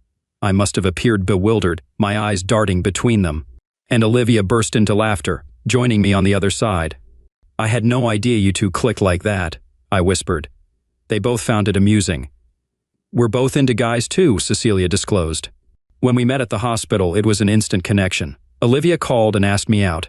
After 2 dates, I felt like I found my other half. She feels the same way about me. Don't you love that, Eric? I embraced them both tightly. Not in the slightest, I reassured. The two women I adore also love each other. What's not to love? I'm genuinely happy for both of you. Now I'll have two stunning companions with me at the lake this Saturday. I'm sure there will be 3, Olivia added. I invited Allison. I'm surrounded by formidable women, I joked. Yes, and isn't it wonderful, my daughter chimed in. You're going to be very happy. Allison returned home, and I spent Thursday and Friday nights with her, feeling like a zombie at work. Despite Cindy's interference, Olivia was right. I was genuinely happy. Cindy's constant calls and pestering of Olivia ceased after Olivia took matters into her own hands. Olivia informed me that Cindy had relocated to Oklahoma City and was working in private practice, which suited me just fine. After about 3 months, Allison's persistence paid off, and I moved in with her. She was everything I had ever dreamed of. 8 months later, I invited Allison, Olivia, and Cecilia over for dinner on a Friday night. Already having made my decision, I planned something special. Following dinner, I signaled the waiter, who returned with 4 slices of cake, each topped with a small swan figurine holding a ribbon with a ring attached. The diamonds seemed a little dim to me, with 3 of them surrounding a large square emerald. I remarked, "Allison, will you marry me?" "Oh my God, yes," she exclaimed, practically jumping into my lap. I knew the best part of my life was yet to come. On Monday, I played golf with Jack. After making a great shot, he joked about bribing Allison to wear me down. I laughed, telling him I only got better with age. As Jack aimed his tee shot into the trees, I teased him, saying he'd have to kiss his birdie goodbye. He smiled and conceded that I was lucky. I'm pregnant, and the father of my baby wants to return to his wife. They are trying to turn this into a surrogate situation and take the baby from me. I, 29 female, dated a guy, Joe, 30 male, for 3 months before he left me to go back to his ex, Kim, 30 female. So, right after we broke up, I found out I was pregnant, and now I'm at 24 weeks. I let him know and he was ecstatic. Turns out his girlfriend had fertility issues and would likely never be able to get pregnant naturally, and he has always wanted to be a father. Getting back together was out of the question for both of us. Still, with his girlfriend, Joe was only allowed at the initial appointment because of COVID-19, and we found out I was having twins. According to Joe, when he told Kim, she had a mental breakdown about her infertility and wanted to talk to me.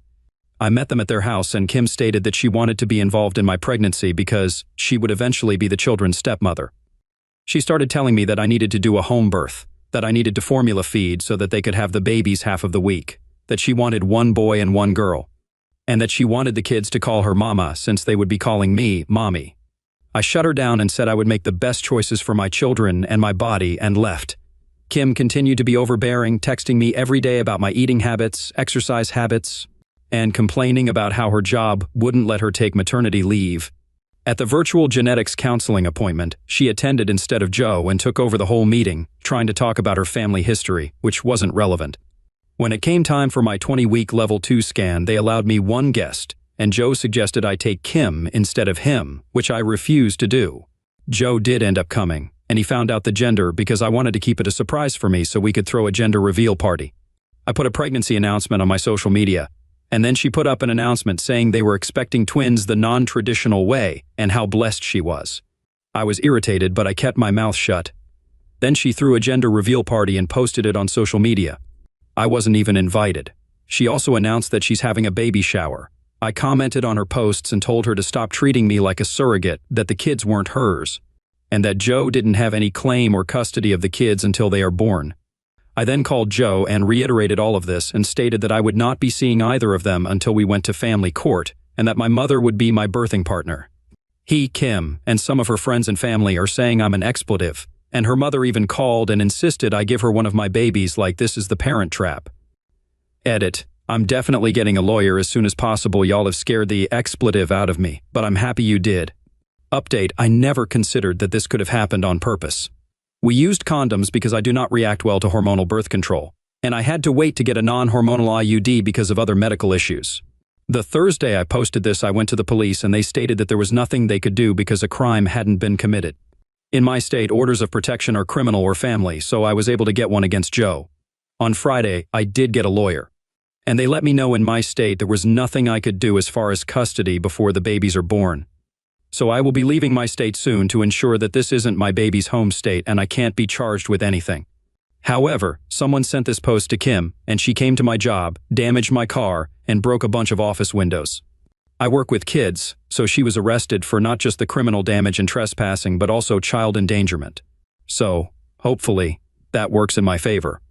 Also, if Joe did it on purpose, I don't think Kim knew because she was screaming at me about how I stole her life and everything I had was supposed to be hers. New small update. I have orders of protection against both Kim and Joe. I left the state anyway, and Joe and Kim started harassing me again because there's no legal jurisdiction when you leave the state.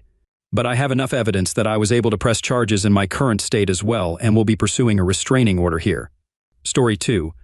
I found out why my husband's parents got divorced and can't tell him because it includes his dad's secret fetish. My mother-in-law is here for a visit, and while my 32 female husband, 32 male, was running an errand, I asked her why she and his dad divorced. They bought a house right before the recession, and I always chalked it up to the stress of that tearing them apart. But what she told me was actually insane. This is a long one. She goes, "Well, it was a lot of things and secrets that were kept from me, including the weird fetishes." I jokingly replied, "Oh, aha, you mean butt stuff?" She said, "Well, that and the women's clothing." She goes on to tell me this story. The night before their wedding, they were getting intimate, and she reached down and felt lacy women's underwear. She was shocked and asked WTF was going on because she thought it was a joke. They had been together a while, and this had never happened before. He just replied that he thought it might turn her on, and that was it. Flash forward to my husband in grade school working on a school project. He needed to print stuff, and my mill took out the family laptop. When she opened it, she found pictures of naked women sprawled out on hotel beds. When Phil got home, she questioned him about it, and he said it was just a joke. He had gone to a conference and his buddies, and he did it as a joke. She obviously didn't believe him, but they had just poured their life savings into this house. Not too long after that, she was cleaning their bedroom closet when she found a box that she didn't recognize. In that box were pictures of Phil in women's clothing, including some pictures of him in her clothes. She confronted him about it, and he said it would never happen again. Come to find out that my mill and Bill stumbled upon him in women's clothing in their backyard one morning and said, "We don't have to tell Mommy about this, right?" And they didn't, until they were teenagers. Throughout this time period, she would see him at the Kroger out by the dumpsters, throwing things away. Additionally, he had a burner phone. She never went dumpster diving, but when she tried to talk to him about it, things would get violent. This escalated to him leaving the house for prolonged time periods, including overnights. She had to tell him multiple times that she didn't care what he did, but he couldn't just walk out of his kids' lives. Her friend and her friend's husband were close with them, and the husband and Phil got together one day so he could talk to him in private. He told him, "I just don't want responsibility anymore." Upset and needing a distraction, my mill took her and the kids on a trip to California with family. When she got home, all the trash had been taken out except for a single piece of paper with a schedule on it, a day plan for what she assumed was a date. They had a joint bank account, so she checked it. It was completely empty. He had been using their joint debit card to take women on dates. Once she found this out, she demanded that he give her the debit card and get his own bank account. When he refused, she took the family laptop and he flipped out. Fearing this, she ran into the neighbor's house with the kids and the phone. Not long after this, they got a divorce. He didn't want hardly any custody of the kids, and she had to convince him to at least do a weekend once a month. He later remarried and, exactly 5 years later, got a divorce. Again, a similar cheating situation. She found him sending emails about how he didn't want to go home to his then-wife. Now, he's about to marry someone younger than my husband and I's age, meaning I've dated men older than her. Phil has recently become very demanding of my husband in regards to the wedding, a destination wedding that is around a 3-day trip driving. He demands that we go too, with our 12-year-old son, and pay our own way. His current fiancée has a superiority complex over us despite being younger than us. There's a disturbing amount of PDA, and I think she contributes to the aggression that he recently has been showing with my husband. We're at the point where family, including Mill, is calling and texting us about how heartbroken Phil will be if his son isn't at the wedding, trying to guilt us into it. Even though my husband doesn't want to go and we frankly can't afford it, as I was just laid off and we have a mortgage. This is his 4th wedding. He insists we stay in the after-party house with our child and strangers, but I can't even trust him. No one is concerned that he might have more kids in his old age. No one is concerned about the trauma my husband was put through, and no one sees the correlation to maybe why he doesn't want to go to the wedding. I'm not sure if his fiancée is aware of the cross-dressing. I don't think it's my place to tell my husband any of this, but I feel like he should maybe know why I don't ever want our son spending the night around him. It's not just the women's clothing, but the secrets that he kept, and the fact that we aren't sure if there is more that he's hiding. Gentlemen, this is a story of deceit and infidelity. All those who cheat should remember that their dishonesty will eventually come to light, and they will face consequences. I got married when I was 23, and she was 21. We met in college during my junior year, and our connection quickly grew. It was clear from the start that we were meant to be together, so we decided to get married. After she graduated, I found a job near my hometown where I grew up. My parents ran a farm there, employing 8 full-time workers and 45 seasonal laborers. Both my brother and I were involved in the farm's operations while growing up. Let's call my brother Bill for reference. Bill, who is 3 years younger than me, opted not to pursue higher education and worked as a laborer on the farm for years, despite our father's attempts to give him managerial roles. He preferred being a farm laborer, doing his job diligently and receiving his wages. That's what he dedicated his life to until he tragically passed away from cancer earlier this year. The farm covers nearly 700 acres and includes 3 houses. My parents live in the main house, tucked away from the main road, which also serves as the farm office. My brother lived in a charming carriage house at the junction of the driveway and the main road. Meanwhile, my wife, children, and I live in a farmhouse about 3/4 of a mile from my parents and brother. To expand the farm and protect the farmhouse, my parents acquired the neighboring property through the Family Farm Corporation. As a result, all 3 homes are now owned by the corporation, and my brother and I lived there rent-free, which was quite advantageous. While my parents hold officer positions in the company, they structured it so that my brother and I would inherit the farm when they pass away. According to the arrangement, Bill is entitled to 45%, while I receive 55% of the inheritance. Due to my active role in managing the farm alongside my regular job, I was given controlling interest. Even though I didn't receive extra pay for this work, my family and I enjoyed the perk of living on the property without paying rent, with the understanding that I would eventually become the majority owner. This arrangement created a wonderful family atmosphere, and we all cherished our time living there. In terms of my children, my oldest is a 21-year-old girl, followed by a 20-year-old boy. We also have a 17-year-old boy, and our youngest is a 15-year-old girl. Life was truly wonderful for all of us. My marriage with Connie was filled with happiness and love. Our children were remarkable, my job was thriving, and the family farm was flourishing. With this background in mind, you can truly grasp the overall picture. Now let me delve into the matter that prompted me to share this post. Approximately 3 years ago, my brother received the devastating news of being diagnosed with cancer. Unfortunately, he had always struggled with prioritizing his own well-being and only sought medical intervention when his symptoms became unbearable. Regrettably, by the time his cancer was detected, it had already spread to various parts of his body. Enduring a tough journey, he underwent grueling chemotherapy and radiation treatments that significantly impacted his overall health. Despite the toll it took on him, he bravely continued with his work commitments. Earlier this year, we experienced the profound loss of Bill, and it was an incredibly emotional period for our entire family, particularly for me. Bill held me in high regard as his role model, and I was there to help him through the challenges he faced in life.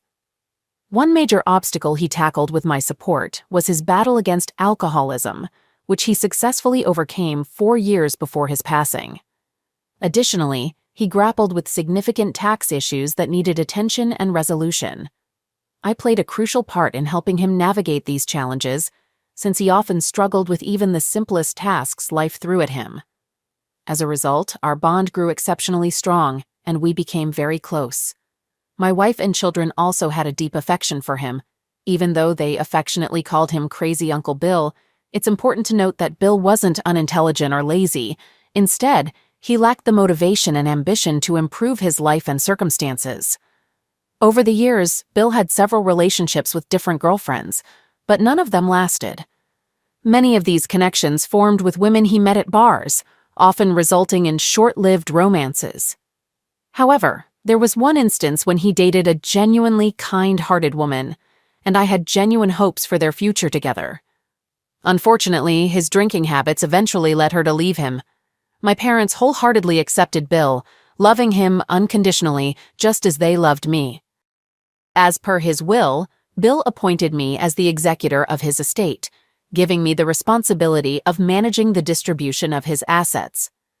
His estate included various possessions, like a life insurance policy, a modest checking account, and personal items such as his motorcycle and truck. After his funeral about 2 weeks later, I found myself at his home, handling financial matters and going through the extensive paperwork he had on his kitchen table. While organizing the paperwork, I came across a statement from a bank located outside our town. To my surprise, the account held an impressive balance of over $70,000. However, what truly startled me were the names listed on the statement. The account was in Bill's name, but my youngest son, whom I'll call Joe, was named as the beneficiary with the acronym POD, which stands for Payable on Death. As I went through the details, I felt confused. I couldn't help but wonder why my brother had chosen to set up the account this way. What was the reason behind designating Joe as the sole beneficiary when he didn't have a closer bond with Joe compared to my other children? In fact, if anything, Bill had a stronger connection with my other kids rather than Joe. My mind raced, trying to find answers, but I realized I couldn't come up with a logical explanation. After making this astonishing discovery, my initial thought was to inform my wife and parents, but I decided to hold off on sharing the news for now. The next day, I went to the bank, taking advantage of my role as the executor to gather more information. I learned that Bill had opened the money market account just a month after Joe was born and consistently made contributions to it every 2 weeks. As I pieced together these facts, I couldn't help but focus on the undeniable connection between Bill and Joe, which troubled and concerned me deeply. Thoughts about the possibility of an affair between Bill and Connie, and whether Joe might be Bill's son, consumed my mind relentlessly. These thoughts left me in a state of anxiety and obsession. That night, consumed by these thoughts, I returned to Bill's house. I was determined to find any clues that could provide answers. Hours passed as I meticulously searched through every file and document in the house. Finally, I came across something that would change my life forever. Flipping it over, my world shattered as I found 2 old photos of my wife. In one, she was topless, and in the other, she stood holding a beer, completely naked. Shockingly, both pictures were taken in Bill's bedroom. Overwhelmed by a mix of devastation, anger, and confusion, I remained at Bill's house for several more hours that night, shifting between tearful despair and seething anger. Connie eventually called, asking about my whereabouts, which prompted me to return home. At that point, I decided not to directly address her, as I needed time to think about my next steps. I even briefly considered ignoring what I had found, but that idea was quickly dismissed. How could I even think of such a thing? Those photos were from years ago, and my brother was no longer alive. I couldn't keep this to myself. So, I made the choice to tell my parents about what I had discovered, and I followed through on that decision. The following day, I took some time off in the afternoon and met with them at the farm office. I informed them about the bank account and showed them the pictures of my wife. It was crucial to lay out all the evidence. My parents were completely bewildered when they saw the proof, and they couldn't believe their eyes. They were deeply disturbed and shocked by the revelation, seemingly even more than I was. They asked about my plans. I told them I intended to confront Connie and, if the allegations were true, begin divorce proceedings. While they understood my choice, my mother advised me to give Connie a chance to explain herself, and to carefully think through my actions before proceeding. After our dinner, I went with Connie to Bill's house, saying I needed her help with cleaning and organizing. Once inside, I guided her to a seat and gently told her we needed to discuss something important. I handed her a packet containing the bank statement and pictures of her. I gave her the bank statement first. She looked at it and was surprised by the significant amount of money Bill had saved. I asked her if she noticed anything unusual on the statement, but she didn't, only mentioning the impressive sum. I then asked her to read the statement aloud from the top. She read the bank's name and address, followed by Bill's name. As she continued, her voice trailed off as she read the words, "Payable on death to Joe," our last name. She looked at me with a shocked expression, realizing she had been caught. She wondered aloud why Bill did this. I asked if there was something she needed to confess. She initially shook her head vigorously, but I pressed her, asking again if she was absolutely sure. Reluctantly, she confirmed her previous statement. With a sigh, I took out the photographs and placed them in her trembling hands. Her body froze instantly, and tears started streaming down her face uncontrollably. She pleaded to explain herself, her voice choked with emotion. I told her to tell me her side of the story. She was so nervous that she rushed to the bathroom, where I heard her vomiting. 15 minutes later, she came out and confessed to her involvement with Bill 18 years ago. She admitted that having the affair was a foolish and selfish choice, emphasizing that it lasted only a few weeks. Connie claimed she realized the mistake quickly and ended it. She assured me that since then she had kept her distance from Bill and only interacted with him when other family members were present. I asked if Joe was Bill's biological son. She confidently said, "No, he is undoubtedly yours." I asked how she could be so sure. She insisted Joe was mine, even if not biologically, because I had raised him. Her statements seemed contradictory, leaving me a bit confused. I then made it clear that our conversation was about her relationship with Bill, not my relationship with Joe.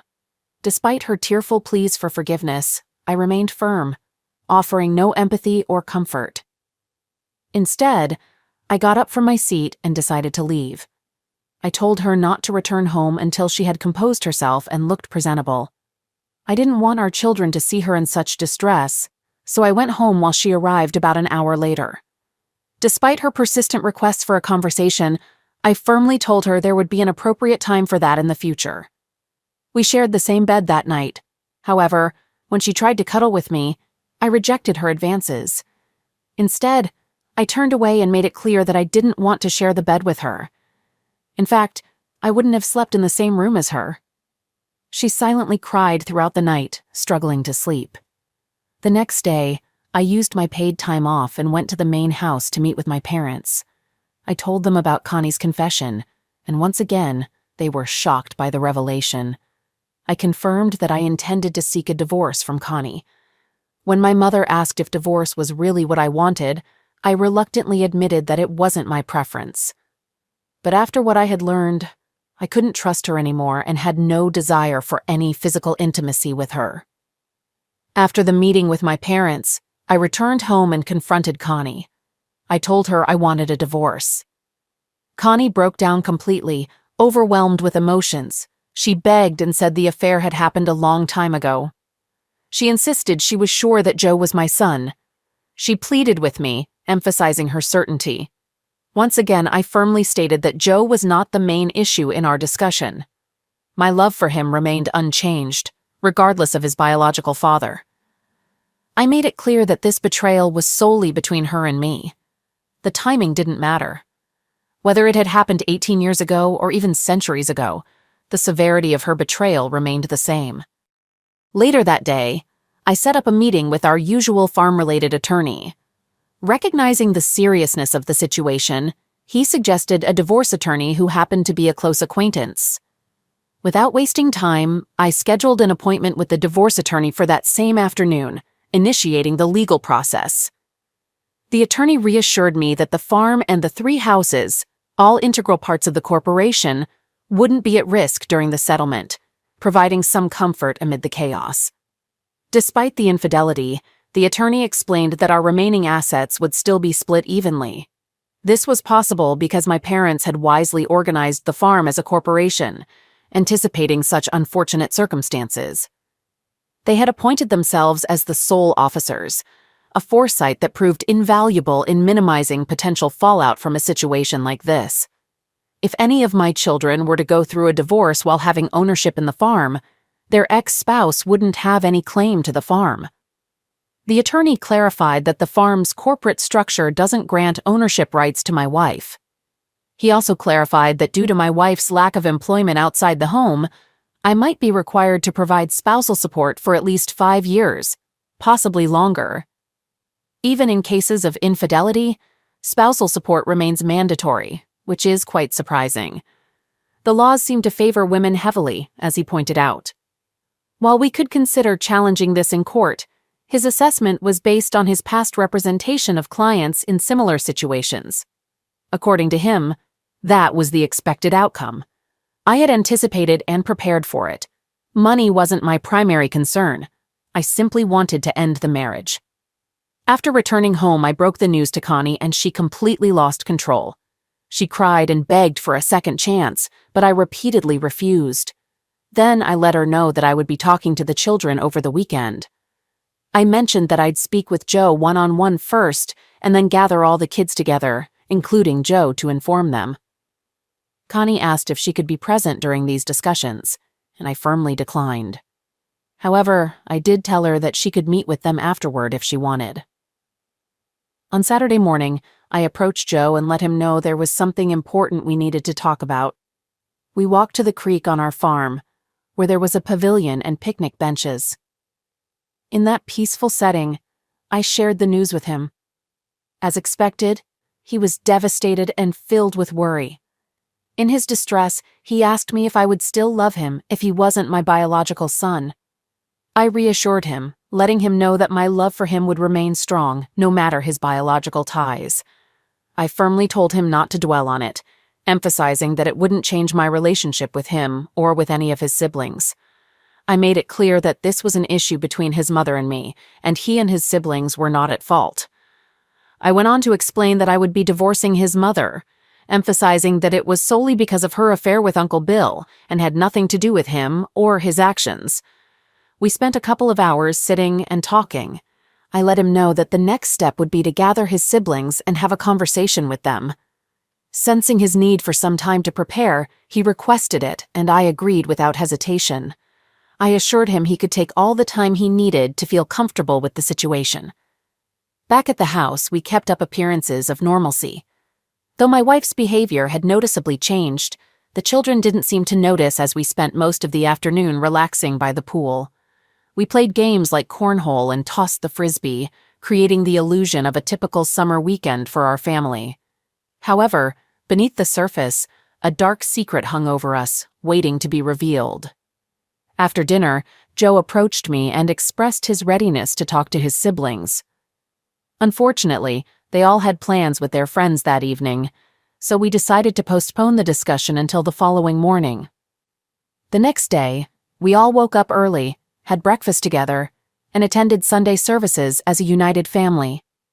As was our usual routine, when we returned home from church, I gathered the kids and let them know I needed to talk to them privately.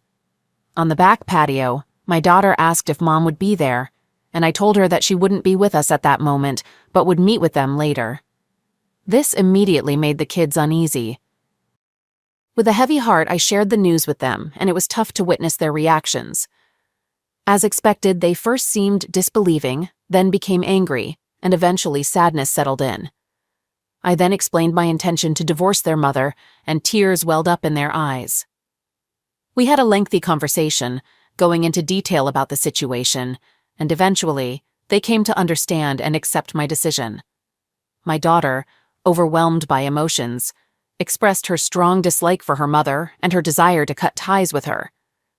I reminded each of them that they're young adults and have the freedom to handle the situation in their own way.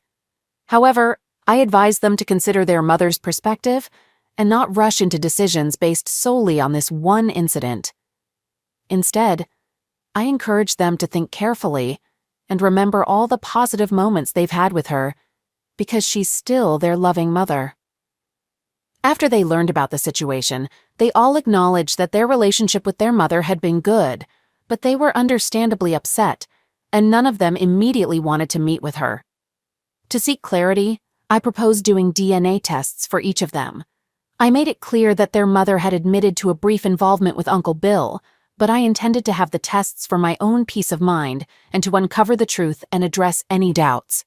I assured them that no matter the outcome of the DNA tests, whether they were biologically mine or not, My love for them would remain unchanged because they were legally my children. Later that evening, their mother joined them in the dining room for a highly emotional conversation. Although I wasn't in the room, I overheard fragments of their discussion. Ultimately, the children expressed their love for their mother. However, their perception of her had been forever altered, and it seemed unlikely that they would ever fully forgive her for what she had done to me and our family. This news was devastating for my wife, even though it was the consequence she deserved. After that night, she slept in the guest room until our divorce was finalized, a process that took almost 8 long months. Throughout this time, she pleaded with me daily to reconsider and attend marriage counseling, but I remained firm in my decision. 3 months after our divorce, we received an unexpected offer from a developer interested in buying the house where my family and I lived, as well as the adjacent 80 acres of land. The monetary value offered was substantial, leading my parents and me to make a practical business decision and accept the offer. Consequently, my wife, our 2 youngest children, and I relocated 60 days later. It was during this time that my wife found a 3-bedroom apartment in town to move into. The harsh reality hit her deeply during this period, causing her to fall into a severe depression that required multiple medications for treatment. As a result, I temporarily moved back into my parents' home. During this time, I decided to pursue my long-held dream of constructing my own home on the farmland. The opportunity arose, allowing me to bring my vision to life. Collaborating with an architect, we designed a beautiful mid-size log cabin with 3 bedrooms. After its completion, I now live in this dream house with my 2 youngest children. They also spend a few nights each week with their mother. While my ex-wife continues to grapple with her depression, there are some signs of improvement. She expresses a desire to reconcile, but I have no interest in rekindling our relationship. Nevertheless, I treat her with respect and empathy. It's interesting how discovering the affair completely extinguished any feelings I had for her, leaving me with a sense of obligation rather than affection. Our conversations now mainly revolve around our children, as I try to minimize unnecessary interaction. Despite the betrayal, she doesn't have anyone else here besides our family, so completely cutting her off is not an option. I still feel a sense of responsibility toward her. Fortunately, the DNA test results confirmed that all of my children are biologically mine. The relief is immense, considering the turmoil and sleepless nights it caused. However, this revelation does not alter my feelings toward Connie. The profound betrayal she inflicted upon me remains unforgivable, and I will never be able to forget or fully forgive her. I still don't understand why Bill set up that account with Joe as the beneficiary. My ex-wife insists that they never discussed paternity, and I'm inclined to believe her on this matter. However, it's strange that Bill would make such a decision without any clear reason. Maybe he assumed something, or perhaps he wanted Joe to be his child. Despite this ongoing uncertainty, I'm content with my current situation and the relationship I have with my children. Restoring trust with my ex-wife may never happen, but I still care about her and genuinely want her to find happiness in life. I'm not exactly sure why I felt the need to share this, but expressing it in words has given me a sense of relief, and it has made me appreciate even more how things have unfolded. At the age of 51, I hold the position of assistant manager at a large warehouse complex, while my 54-year-old wife works as a real estate agent in Tampa, Florida. She takes care of her 2 college-age children, and I don't have any children of my own. A decade ago, fate brought my wife and me together at a business convention, and we've been together ever since. We share interests in traveling, going to the beach, and spending time with family. Giving back to our local community, volunteering at soup kitchens, and organizing food drives for those in need are significant to us. Making a positive impact on others' lives and contributing to society has been incredibly rewarding. My wife is socially active, frequently attending events and spending time with her girlfriends. Our bed life has been satisfying, but I occasionally felt uncomfortable with her tendency to excessively flirt with men in positions of authority. I distinctly remember an incident at a real estate event when she engaged in what I perceived as excessive flirting with a real estate developer. I voiced my concerns right after lunch. She explained that most of her interactions were work-related, and although she eventually apologized, I still had doubts about her sincerity. Over time, her outings with friends became more frequent, resulting in extended absences from home, lasting only a few days each time but occurring more often. Her group included my wife and 3 other women with varying marital statuses. As she told me, "I've always been someone who trusts completely until proven otherwise, and this extended to my trust in my wife." One evening after work, my wife called and mentioned bringing dinner home while unknowingly having me on speakerphone. Background noise indicated the presence of 2 other women in the car with her. During the conversation, one of the women asked if I was joining them for a trip to Miami. This took me by surprise, and I asked my wife who she was talking to. She explained the woman was addressing me. Despite my confusion, I replied, "No, I'll likely be occupied with work." Later, when my wife returned home, we had a heated argument about her uncommunicated plans to travel to Miami. She claimed it was a last-minute decision and that she was going to inform me, but her friend revealed it prematurely. My wife informed me that they visited a bar, and one of her friends had too much to drink. Her work as a real estate agent involved interactions with various people, exploring different neighborhoods, active participation in community activities, and offering help to others. However, as previously mentioned, she had a penchant for flirting. Her job as a real estate agent earned her an annual income of over $120,000, while my own earnings were approximately $40,000, significantly less than hers. It's important to note that it took her several years to reach her current income level. She invested heavily in preparing for her trip to Miami, spending a substantial sum on clothing, despite already having an extensive wardrobe. A few days later, she left for Miami, which was only a 4.5-hour drive from Tampa, planning to stay for 4 days. However, on the second day of her absence, when I returned home from work around 7 p.m., something unexpected occurred. There was a distinct knock on the door, and a man in a formal suit stood there, holding a large manila envelope. He addressed me by name, handed me the envelope, and said, "This is for you." Afterward, he left. Upon opening the envelope, I found a note with a contact phone number and the words, "Contact me if you would like to discuss the photos." As I gazed at the first photo, it showed my wife seated on a man's lap, engaged in a passionate kiss with his hands on her back. They appeared to be in some sort of nightclub. The second photo depicted a scene by a pool where my wife and a man were sharing a passionate kiss. At this point, I decided to call the phone number provided on the note. During our conversation, I learned that the man was a private investigator who had been hired by another husband suspicious of his wife's infidelity. His job involved gathering information about the social circle of the client's wife. Upon closer examination of the pictures, I came across 3 more photos that clearly showed bed moments between my wife and the same man. In that moment, a mix of anger, frustration, and heartache overwhelmed me, causing tears to well up. I called my dad and recounted the recent events to him. He advised me to regain my composure and strongly recommended that I refrain from revealing anything to her. I assured my father that I would remain calm and not utter a word. With just 1 day left before my wife's return from her trip, I consulted with an attorney online. During our discussion, I openly shared the situation and explained that I had evidence of my wife's infidelity. Unfortunately, I was told that in Florida, it doesn't matter because it's a no-fault state. The attorney then asked how long we had been married, to which I replied that it had been over a decade. My plan was to hire a lawyer the next day while trying to maintain a sense of normalcy at home. However, when my wife returned from her trip, it unintentionally disrupted my well-thought-out plan as she had 2 days off. So, I had to delay my plan for a while. On the 3rd day, she returned to work, and I left the house after her. While she was away, I reached out to my father and Kenny for financial assistance to cover my attorney fees, and they agreed to help. I hired a lawyer and instructed them to start divorce proceedings, citing irreconcilable differences as the reason. Afterward, I packed my belongings, and with my father's assistance, I moved most of my stuff to his apartment using his truck. However, I hadn't yet moved in with him.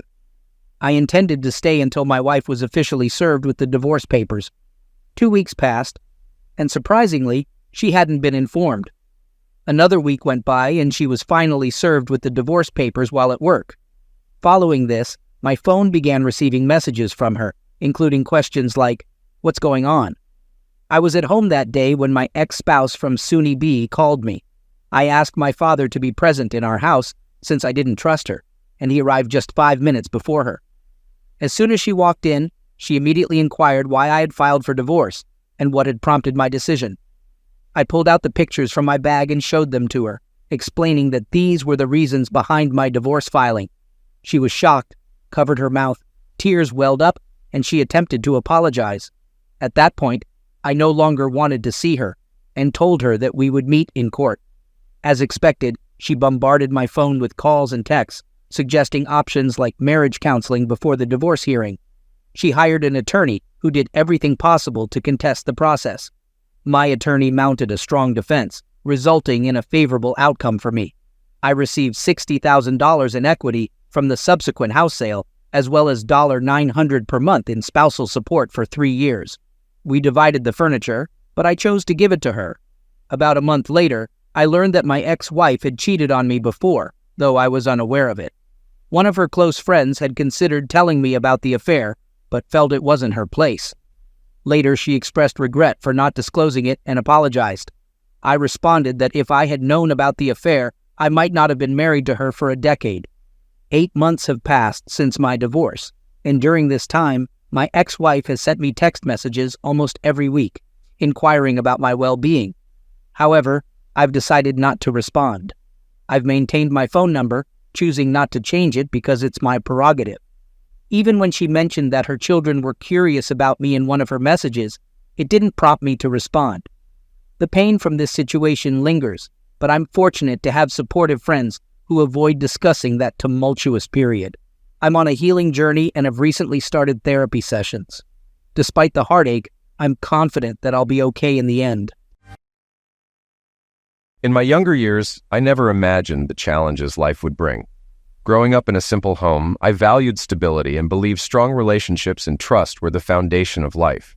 This belief carried into adulthood, where I focused on my career, my wife, and our children, unaware that the very things I valued would one day be tested.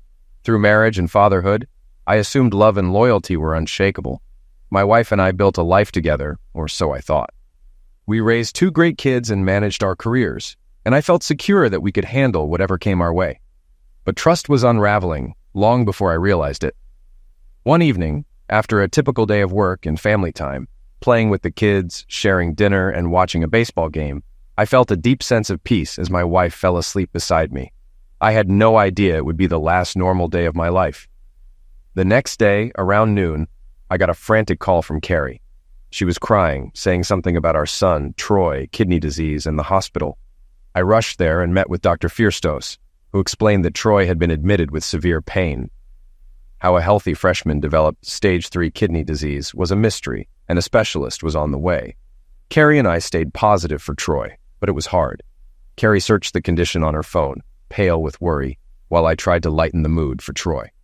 When Dr. Nicholas arrived, he confirmed Troy needed an urgent kidney transplant to survive and finish high school. The news hit hard. Troy burst into tears, and Carrie followed. Dr. Nicholas explained that while kidney transplants are more common now, finding a donor is still challenging.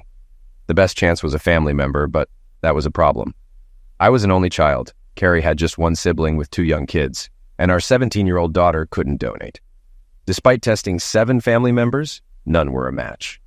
We were devastated, though the doctors tried to stay optimistic. The following week was filled with tears both in the hospital and at home.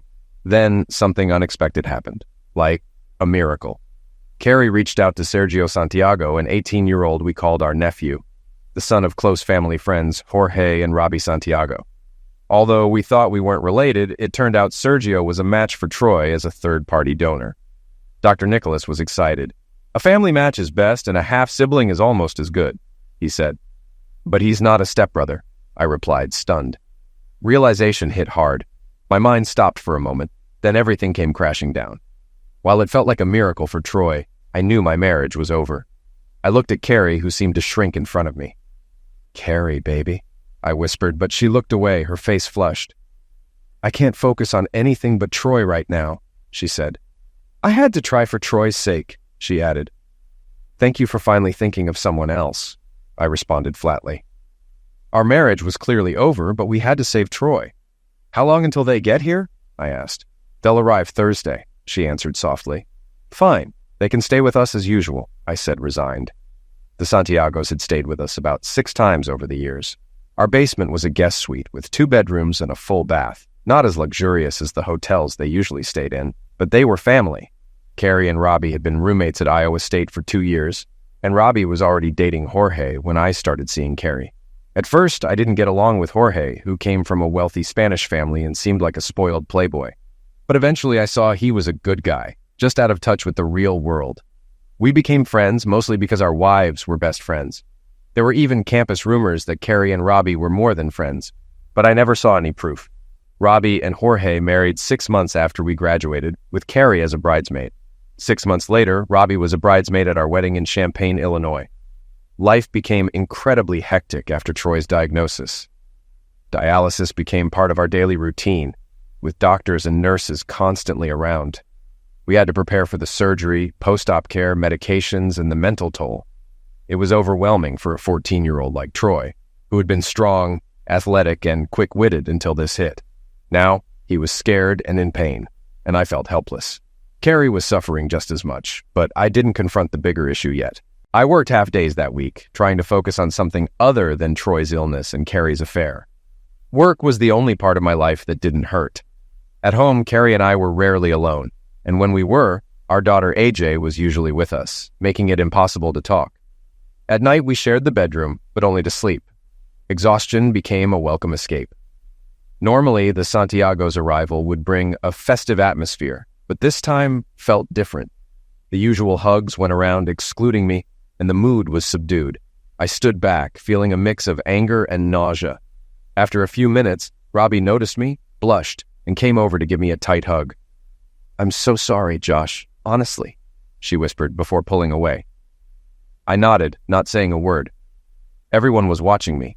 Neither Troy nor AJ knew the truth about their connection to Sergio, and they just assumed his match for Troy was an incredible coincidence. We adults decided to keep the secret for now. Sergio had known for 4 years, apparently understanding the story his parents told him. Everyone seemed to have accepted it, except me. I doubted I ever would. Once the Santiagos settled in, Carrie and Sergio went to the hospital to visit Troy, while AJ and I stayed home. As soon as Carrie's car pulled away, AJ confronted me. What's going on, Dad? I'm not stupid. Something's up between you and Mom, and it involves Aunt Robbie and Uncle Jorge. If you don't tell me, I'll ask Sergio. He tells me everything. It's hard to hide things from smart kids, and AJ was sharp. I decided to tell her what I knew, which wasn't much. I explained that her mother had cheated on me with Jorge, and that Sergio was her and Troy's half-brother. That's why Sergio was a match for Troy. Wow, she whispered. Wait, you didn't know until Troy got sick, did you? That's why you've been acting weird around Mom. I nodded, feeling embarrassed. But then AJ dropped another bomb. You also didn't know Mom shared a bedroom with Aunt Robbie and Uncle Jorge during our trips to Spain, did you? They stopped when I was 12. Mom said it was because she and Robbie were like sisters and you knew. I was stunned, unable to speak. AJ quickly apologized, realizing I had no idea. What are you going to do? She asked softly. Right now, nothing. We need to focus on Troy's surgery first. After that, we'll deal with everything else. Please don't say anything until then, I asked. Of course, Dad, I've got your back, she said. Thank you, sweetheart, I replied. I stayed distant around my wife and the Santiagos, noticing that Carrie, Robbie, and Jorge exchanged frequent glances and whispered a lot. On Friday evening, Sergio pulled me aside quietly. Can we talk? Just the two of us, Uncle Josh? Is it important? I asked. How could I refuse you? You're saving my son and your half-brother, I said softly, watching his eyebrows rise in surprise. We walked around the neighborhood and Sergio began, I know this situation is terrible and awkward, but I'm glad I can help Troy. I need to ask you a favor, though. Please don't divorce Aunt Carrie because of this, and don't hurt my dad. I studied his face, seeing more of Jorge in him, but now I also saw a bit of my wife. He did resemble Troy. How hadn't I noticed this before? I can't promise I'll stay with Carrie after Troy goes to college, but I won't take revenge on your dad. That's the best I can do, Sergio, I replied. I then asked, how do you feel about all this, about Aunt Carrie and being Troy's half-brother? I was scared at first, but I wouldn't be here without them. Mom will always be my mom, and Aunt Carrie is still Aunt Carrie to me, though I feel closer to her now. I've always seen Troy as a little brother, and now he really is. I'm just glad I can help him. We walked back in silence, giving me even more to process. The situation was worse than I thought. The transplant happened the following Tuesday. 5 tense people waited for hours, but both boys came through the surgery fine, and Troy's new kidney worked immediately, which the doctor said was a great sign. That evening, 5 exhausted people left the hospital. 2 days later, Robbie offered to join me for takeout at my favorite Chinese restaurant. On the drive, she broke down and apologized. Over the next 40 minutes, I learned the full story, and by the time we got home, I'd lost my appetite. I was in the Naval Reserve for 20 years and deployed overseas 3 times, I began. The first deployment was a year after Carrie and I got married, and I spent 18 months in the Middle East. Carrie stayed with Robbie and Jorge the whole time. Robbie, with tears in her eyes, said, "I know it shouldn't have happened, but it did. One night we were having fun and ended up in the same bed. That gave me an idea, the worst idea I've ever had. I can't have children, and I desperately wanted a baby. So I thought Carrie could get pregnant by George and I'd adopt the child. You'd never have to know." I stayed silent, watching Robbie as she continued. "The plan worked perfectly. Carrie had a beautiful baby boy, and by the time you got home 6 months later, she had lost most of the weight. We just told you she had gained a little from eating rich food." Robbie blushed, but said nothing more. "I talked to AJ," I said, prompting her to respond. "Oh," she whispered, "I'm not stupid. She didn't just sleep with him once. They were together a lot before the baby and kept going for years, right in front of me. They weren't just friends. They became lovers," I said, frustrated. Taking a deep breath, I tried to calm down. I didn't expect any of this. But once it happened, I had to accept it. I loved my child, and I cared about Jorge and Carrie, so I chose to stay. Those business trips, the vacations, those were when it happened, she admitted, regret in her eyes. Once AJ was old enough to understand, Carrie and Jorge started going off together, leaving the kids with me and Sergio, she explained. "Don't be mad, Josh. We all got something from this. I got my son, Carrie and Jorge had time together, and Troy got a new kidney." "That's not how I see it, Robbie," I replied. "The kidney was a coincidence. Everyone got something except me. I wasn't part of your arrangement. I never agreed to my wife getting pregnant for you or having an affair for 19 years. Maybe I was the one having an affair with Carrie, not the other way around. I won't settle for just part of my wife's heart. I'm an all-or-nothing guy, and Carrie should have known that." "So what now, Josh?" she asked, almost pleading. "I don't know," I said. "I promised Sergio I'd stay with Carrie while Troy is still at home and wouldn't hurt Jorge. How could you and Jorge do this? I thought we were family." "Family doesn't do this to each other, Robbie." We pulled into the driveway, and the conversation ended there. Both boys were discharged from the hospital and back home within a week. Modern medicine is incredible. If all goes well, Troy and Sergio will both live long, healthy lives. The unspoken tension lingered until the Santiagos were set to leave. I arranged for AJ to stay with the boys, watching TV and eating pizza, while the adults gathered in my home office. I brought wine and deli meats, noticing that Carrie and Jorge sat together on the couch, while Robbie sat alone. After we filled our plates, I started the conversation. I praised Sergio for stepping up and acknowledged how well Robbie and Jorge had raised him. Carrie agreed, but there was more on my mind. "Let's get real," I said, looking at Carrie and Jorge. "I'm furious at both of you. If I hadn't promised Sergio, you'd both be dead." Carrie and Jorge didn't respond. "How could you do this to me, Carrie? Cheat on me, have a child with Jorge, and keep seeing him for 18 years, right in front of our kids." Carrie seemed like she wanted to say something, but stayed silent. "Oh, and you've been sneaking around again, haven't you? How many times this week?" I asked. Robbie finally spoke up. "Only twice as far as I know." I groaned. "Not in our bed, I hope." Carrie didn't respond, her gaze fixed on the floor. "I get it now," I said quietly. "You might love me, but you're in love with him. He's your number one, and I'm just number two. Tell me I'm wrong." The room was silent. I finished my wine and offered to refill theirs, but they all declined. "I love you, Josh. I never left you for him. We only met when you weren't around," Carrie finally said. "How sweet," I replied bitterly. "You took away my trust, loyalty, and devotion." Carrie tried to meet my eyes, but I kept going. I don't recall our vows giving you permission to cheat while I was in the Middle East, sweating it out, and you were in Spain, getting pregnant with his child. Carrie stayed silent. You at least started hiding it from the kids after a while, except this week, apparently. Everyone sat quietly, staring at the floor. And now, I added, dripping with sarcasm, you conveniently had a son to save Troy. At least you showed some self-sacrifice for once, Carrie. Robbie was sobbing, Jorge looked guilty, and Carrie's expression shifted between guilt, fear, and anger when I called her selfish.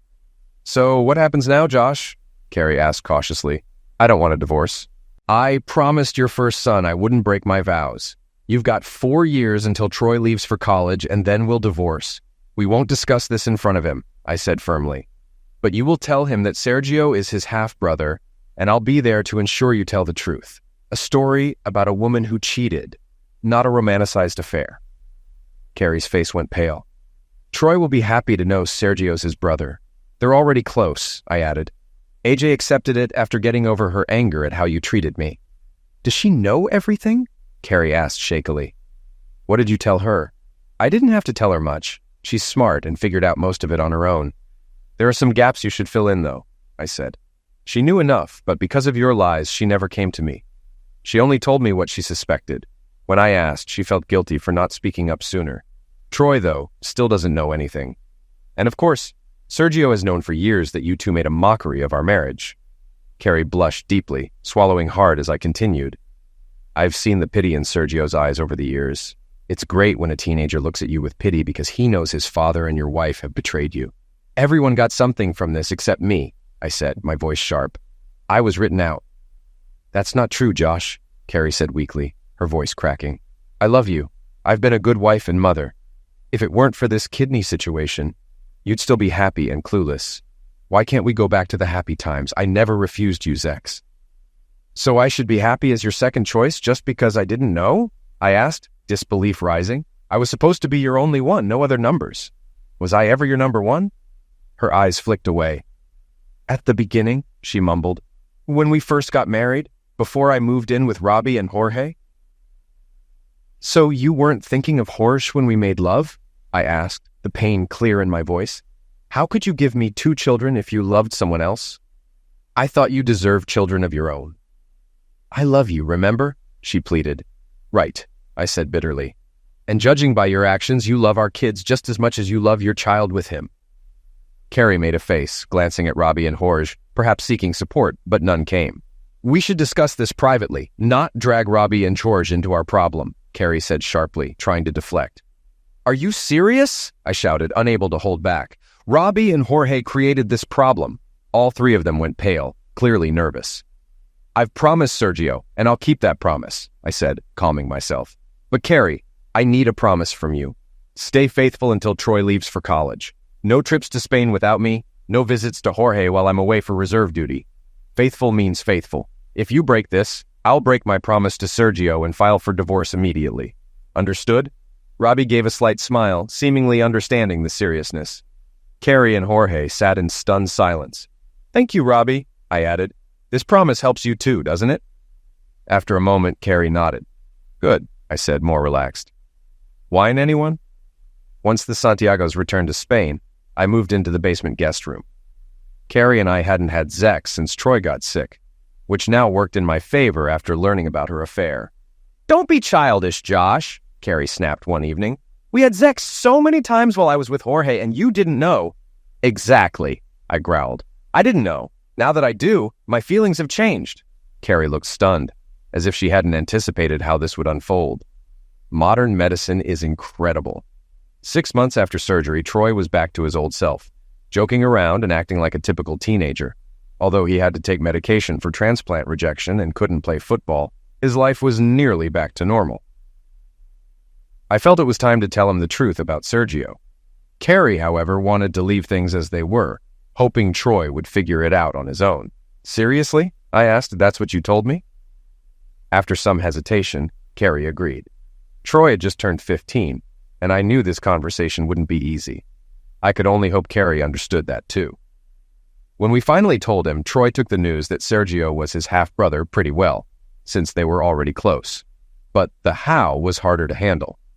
"Wait, did you sleep with Uncle Jorge? But you were married to Dad. That makes you a traitor," he shouted, clearly hurt. Carrie started to argue, but I squeezed her hand, stopping her. She fell silent, ashamed. After a long pause, I said, "Yes, but that's between me and your mom. I didn't know until you got sick, and she called the Santiagos for help. Sergio saved your life, so show some gratitude." Troy lowered his head, still upset, and I understood. If anyone had the right to be angry, it was me. But this was between me and Carrie. "We'll get through this," I added. "I'm not leaving. That's why I moved to the basement." AJ, sitting nearby, looked like she wanted to speak, but I motioned for her to stay quiet. Carrie sat beside her, looking like the weight of the world was on her shoulders. A few months later, AJ headed off to Central Michigan University. Troy asked if he could go with her. While it seemed like a joke, I saw from his expression that he was completely serious. At home, with just Troy and me, Carrie and I were at least civil to each other. We did all the usual parenting duties, like attending his school events, but our relationship was entirely for show. From the outside, we appeared to be a perfectly normal, loving couple. Even though I could see how much the act was wearing on Carrie, I didn't care. I was focused on living my life and enjoying being a dad to my son.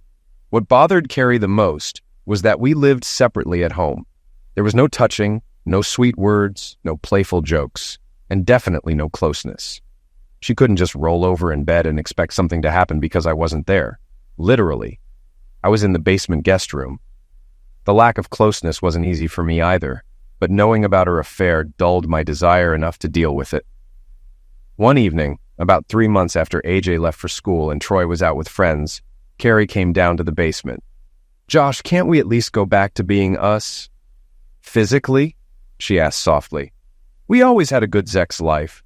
I never turned you down. Can't we at least return to that? I know you're human and you have needs," she pleaded. I looked her over. She was still a beautiful woman with a nice figure. It would just be sex, nothing more. I wasn't in love with her anymore. Though I still cared about her, the love had faded. I knew I could go through the motions, but it wouldn't be the same. I'd get mine, and she'd get hers. That would be it. "I guess so," I said slowly. "But you'll have to come to my room. Knowing what I know now, you've tainted our marital bed too many times, and I won't touch you in it again." "Yes, okay, I understand," she said, nodding. "I'll come down in a few minutes. I just need to freshen up." She left, and I sat there feeling the weight of everything. Carrie's version of getting ready included some makeup, perfume, and a quick touch-up of her hair. When she came into my room a few minutes later, she was wearing my favorite lace teddy under her robe. Without a word, she dropped the robe and spun around for me. As I watched her, I had to force myself to think of Jorge to keep my excitement in check. It felt mechanical, detached, and wrong. After we were done, I rolled off her, lying back and feeling the physical release, but nothing emotionally fulfilling. There was a time when I would have enjoyed holding Carrie in the afterglow, but those days were long gone. I lay there staring at the ceiling while she quietly cried beside me. She must have sensed what I was feeling because she silently got up, put on her robe and lingerie, and went back upstairs without saying a word. There was no conversation, no pillow talk, just cold, empty silence. When I went upstairs to watch TV in the family room, I heard the shower running in the master bathroom. I sat there in gym shorts and a t-shirt, waiting for Troy to come home. When he arrived, he walked in with a concerned look on his face. "Dad, you haven't taken Mom out to a restaurant, a club, or anywhere else for months," he said. "Are you ever going to forgive her and be a real couple again?" I paused, thinking over his words, knowing this was a pivotal moment. I needed to choose my words carefully. Troy waited while I collected my thoughts. "Troy, I don't think I'll ever be able to forgive her enough to go back to what we had, or what I thought we had," I said slowly. "It was all fake. It was a lie. Your mother loves Uncle Jorge, and I'm just her fallback plan. Now that I know that, how can I go back to it? Football teams have backup quarterbacks, but marriages don't have backup husbands." Troy looked shocked, but I could see a flicker of understanding in his eyes. He nodded slightly, his face softening. Without another word, he went to his room. Carrie understood the truth too. Every few weeks she'd ask for personal time, which became our code for sex. Maybe she was secretly seeing someone else, but she knew that if she got caught, whatever followed would be on her. That wasn't my problem anymore. I was just going through the motions, meeting a physical need when necessary, but my heart wasn't in it. I don't know if Carrie felt the weight of Troy's graduation like I did. Maybe once she would have, but by then I had long since stopped caring about how she felt. I didn't love her anymore. I still cared for her in a basic way. We had history together. But her years of deception had worn my emotions down to nothing. I used to believe that hate was the opposite of love, but I learned that the real opposite of love is indifference. Troy left for the University of Oregon with 2 weeks' worth of clothes, 14 pairs of underwear, an iPad, a laptop, a cell phone, headphones, and a couple of boxes of other things. College life had definitely changed since my day. He was excited and talked almost non-stop during the 2-day trip. It felt like a 16-hour monologue. I don't think Carrie got more than a couple of words in, and I didn't even say that much. I don't think Troy even noticed he was the only one talking. After we dropped him off and said our goodbyes, the drive home was incredibly quiet. I drove for about 12 of the 16 hours. Carrie, as usual, was the navigator, which meant she was in charge of most of the music. If I hear another Michael Bolton ballad, I might lose my mind. I could tell Carrie was feeling melancholic about both kids almost being out of the house. Don't get me wrong, Carrie was a great mom, and I knew she loved the kids far more than she ever loved me. I might not have been her favorite, but AJ and Troy were her top priorities. Her mood was gloomy, and I could tell she wasn't thinking about the big picture, which was fine. I had stopped caring about her thoughts a long time ago. When we finally pulled into the driveway, I handed Carrie an envelope. She took it like it was something toxic, burst into tears, and ran into the house. I stood there for a moment, feeling oddly small. Looking back, I realized I'd been running on pure revenge for so long that I no longer knew why. It wasn't satisfying. It wasn't fulfilling. It was just sad. I had kept my promise to Sergio. I told him I would stay with Carrie until Troy left for college, and I had given her 2 extra days. That was more than enough. I was lying in my basement room when I heard Carrie knock on the door. It was unlocked, so I told her to come in. "Do you hate me now, Josh?" she asked softly. "Did I ruin everything?" "Yes," I said without hesitation. "You destroyed everything. But I don't hate you, Carrie. I just don't care about you anymore." "But we had something good for so many years, until you found out," she said, her voice trembling. "Is that true?" I interrupted. "It was all a lie to me. Once you left for Robbie and Hors the first time, you no longer loved only me like you promised. You no longer gave your body only to me like you vowed. You had a child with another man. Why couldn't you just be honest with me? After you fell in love with Jorge, why didn't you divorce me?" Carrie began crying harder, struggling to find the words. "You stayed with me and gave me 2 wonderful kids," I continued, my voice firm but not harsh.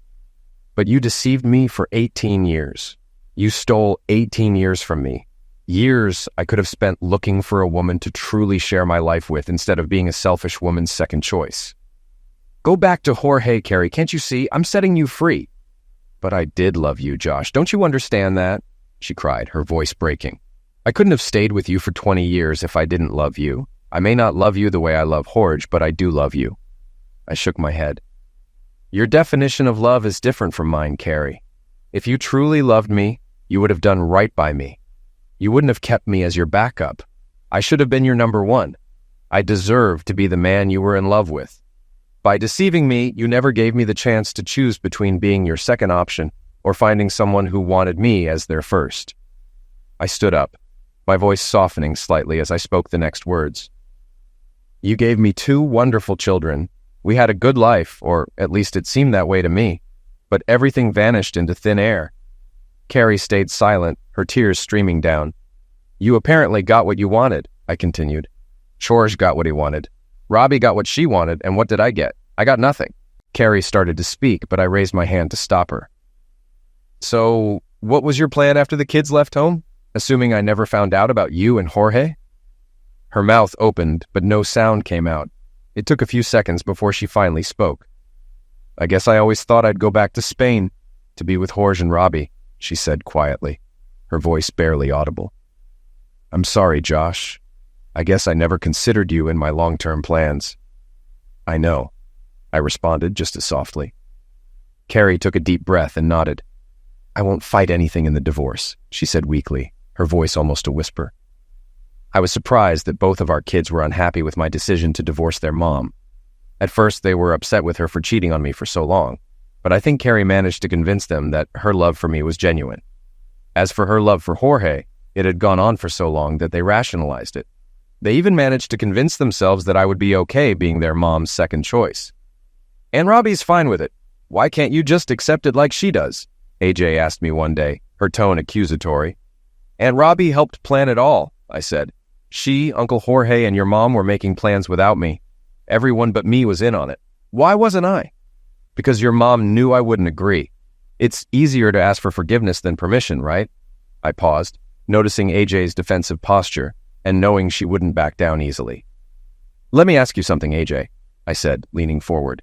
"When you get married, would you let your husband have a mistress? One he cares about more than you?" "No!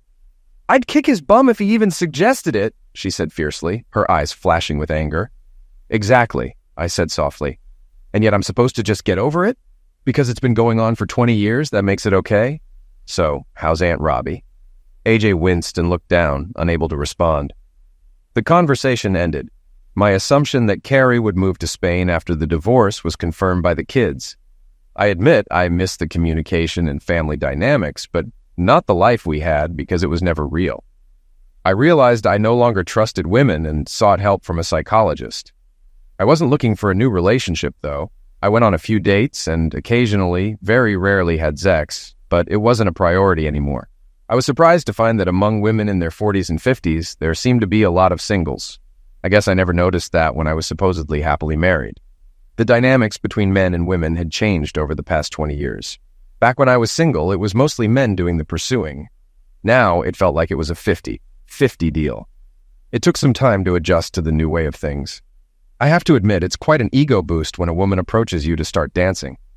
It was the last person I expected to see when I opened the door one day, about 2 years after the divorce.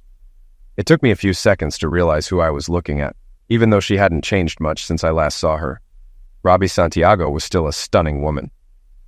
Come in, Robbie," I said, still in shock. "What brings you here?" "Can I visit an old friend if we're still friends?" she asked timidly. She accepted the coffee I offered, and we sat down in the family room. She shifted in her seat and cleared her throat. "You haven't answered me, Josh. Are we still friends?" she asked. I wrinkled my face, thinking, "We used to be friends. At least, I thought so." "Then I realized you didn't think so," I started to say, but she cut me off. "No, that's not true," she said quickly, her voice rising. "I always considered you a friend."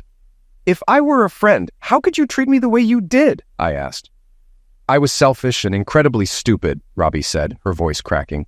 "I never really thought about the consequences of my actions because I trusted Jorge and Carrie. Carrie was like a sister to me. I never imagined things would turn out like this. I went along with it because I managed to get Sergio out of the deal. And after that, for all these years, it was just a few days here and there. I like that you forbade her from seeing him for those few years. But then you divorced her and sent her right back to him, and into my life." She looked down, her voice trembling as she added, "I think after all these years, I'm tired of being his second-best woman. Now I fully understand what you meant." "It hurts, doesn't it?" I asked smugly, watching her avoid eye contact. Finally, someone felt remorse. "I think we can be friends again, in a way," I said after a long pause.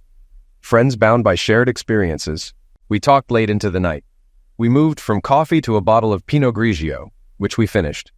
As she got ready to leave, I surprised us both by offering her my guest room. She accepted. Honestly, it felt funny to get a piece of my old life back. I think we both enjoyed reconnecting. The next weekend, she stayed with me again. We went out to dinner and then to a nice bar for drinks and dessert. It felt like two old friends, not a date, but somewhere along the way, things shifted. She was wearing a tight navy blue dress, showing off some cleavage and her toned legs. I didn't plan for anything to happen, so I was a bit caught off guard when I started getting aroused during dessert. I blushed, and she just smiled knowingly. She reached across the table and took my hand. We held hands for the rest of the evening. We were only a block away from my house when Robbie changed the game. "It doesn't have to mean anything, Josh," she said in a raspy voice. "You're a handsome single guy, and I'm in an open marriage. We're consenting adults." I grinned. I reached for her hand, found it, and kissed it. Clothes began falling to the floor almost immediately after we got back to my place, like a scene from a romantic movie. As we walked to my bedroom, I discovered Robbie was a fantastic kisser. When we reached the bedroom, I gently laid her on the bed. Her breathing became shallow, then ragged.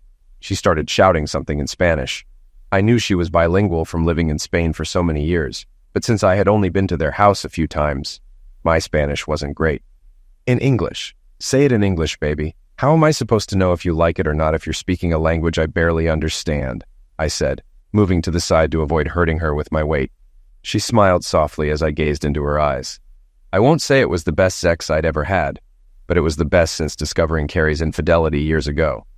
We did it again that night and once more in the morning. We showered together, happily washing each other's bodies, before I took her to IHOP for breakfast. We spent the rest of the day cuddling on the couch, kissing and watching TV. She didn't return to the guest room for the remainder of her stay, which lasted another 3 weeks. I need to go back to Spain and divorce Jorge, then figure out what I want to do with my life, Robbie said. I know we had fun together, but we both know we're not right for each other in the long term. Still, you're a damn good person, Josh. I'm really sorry I played a part in ruining your marriage. You didn't force her to do what she did, and at least you've shown remorse. That's more than I can say for Carrie, I replied. Well, I hope you find someone who values everything you have to offer, which is a lot, Robbie said. Carrie had been living with Jorge for 5 years, and my kids moved to southern Spain to be closer to her. I miss them, but not their attitude. I'm tired of apologizing for divorcing their mother because she cheated on me. No one was more shocked than I was when Troy called at 6 in the morning. On a Sunday morning? Who the hell calls at 6 on a Sunday? I didn't even check the caller ID. I just grabbed the phone and yelled, "What? This better be a damn emergency or someone's going to get it." "Dad, it's me. Troy, why are you so mad?" he asked. "It's 6 in the morning on a Sunday, Troy. Did you forget about the time difference?" I snapped. Yeah, I guess I did, Dad," he mumbled. "I'll call you later." "No, Troy, don't hang up. What's going on?" I asked.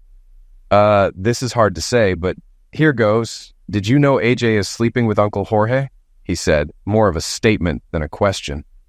At that point, I'd had about 3 hours of sleep after a late night with a girl who could have been my son's date. But that's a whole other story. By the time Troy finished, I was wide awake. What? What did you just say?" I shouted into the phone. "You heard me, Dad. AJ is sleeping with Uncle Jorge," he repeated. "How do you know that?" I asked, still shouting. "We were all at Uncle Jorge's, AJ, Sergio, and Maida. When it got late, the kids went to bed, leaving just Uncle Jorge and Mom. In the middle of the night, I was woken by a woman's scream, and I realized it wasn't Mom. I went to AJ's door and listened because I thought I'd have to eliminate Sergio. He's her half-brother, after all. But it wasn't him. It was worse. It was Uncle Jorge," he said. "You're sure?" I asked, barely able to breathe. "Yes," he whispered. "I mean, she's 27, Dad. She can decide who to sleep with, but still, it's creepy. You know what I mean?" "And your mother doesn't care?" I asked. He hesitated. "I'm not sure she knows," he said. 2 days later, I stood at Jorge's front door, waiting. When Carrie answered, she gasped. "Josh, what are you doing here?" she asked, clearly shocked. "I was in the area and wanted to see my kids. Is there a problem with that?" I asked harshly. She stepped aside and let me in. "Why didn't you call? You could have stayed here if we'd known," she said. I glared at her as all 3 kids and Jorge entered the room. The kids rushed to hug me, but Jorge kept his distance. The kids started talking at once, but quickly quieted down. When I approached Jorge with fury in my eyes, he raised his hands in surrender. It didn't matter. I'm not a great fighter, but I can hold my own. This time, rage was on my side. I swung my fist in frustration, aiming to push him back, and he stumbled, clearly taken by surprise. He stumbled back, and I strike him in the stomach with both hands. I stepped back, breathing heavily as everyone stared in shock. "Uncle Josh, you promised you wouldn't hurt Dad for what he did to Aunt Carrie," Sergio yelled, staying in place. I glared at Jorge, who was writhing in pain while Carrie rushed to him. "I didn't break my promise," I yelled back. "He got this knocking for touching my daughter, your half-sister. Did you know he had sex with your sister?" I asked, turning to Carrie. Her face went from fearful to stunned as she looked at me, then at Jorge. "What is he talking about?" she asked, her voice trembling. Jorge was curled up, bleeding and whimpering. "I'm old enough to choose who I sleep with," AJ said, stepping forward. "I don't need your permission. Yes, you're old enough to make your own mistakes, like sharing a man with your mother," I spat, still furious. "Even if that man ruined your parents' marriage. But you, like your mother and that idiot on the floor, are old enough to understand that every action has consequences. His actions gave me the chance to do what I couldn't do before. For entertaining your mother, I promised Sergio I wouldn't hurt him back then. Sergio stayed silent, his eyes wide. Thank you for giving me the chance to do something I should have done long ago. But AJ, your choice of partners is troubling, given everything that's happened. AJ blushed, glancing between me and her mother. Sorry, Mom, she muttered. Carrie's gaze shifted to Jorge, still groaning on the floor. I saw the moment her expression hardened. Without hesitation, she swung her leg as hard as she could, kicking Jorge square in the face.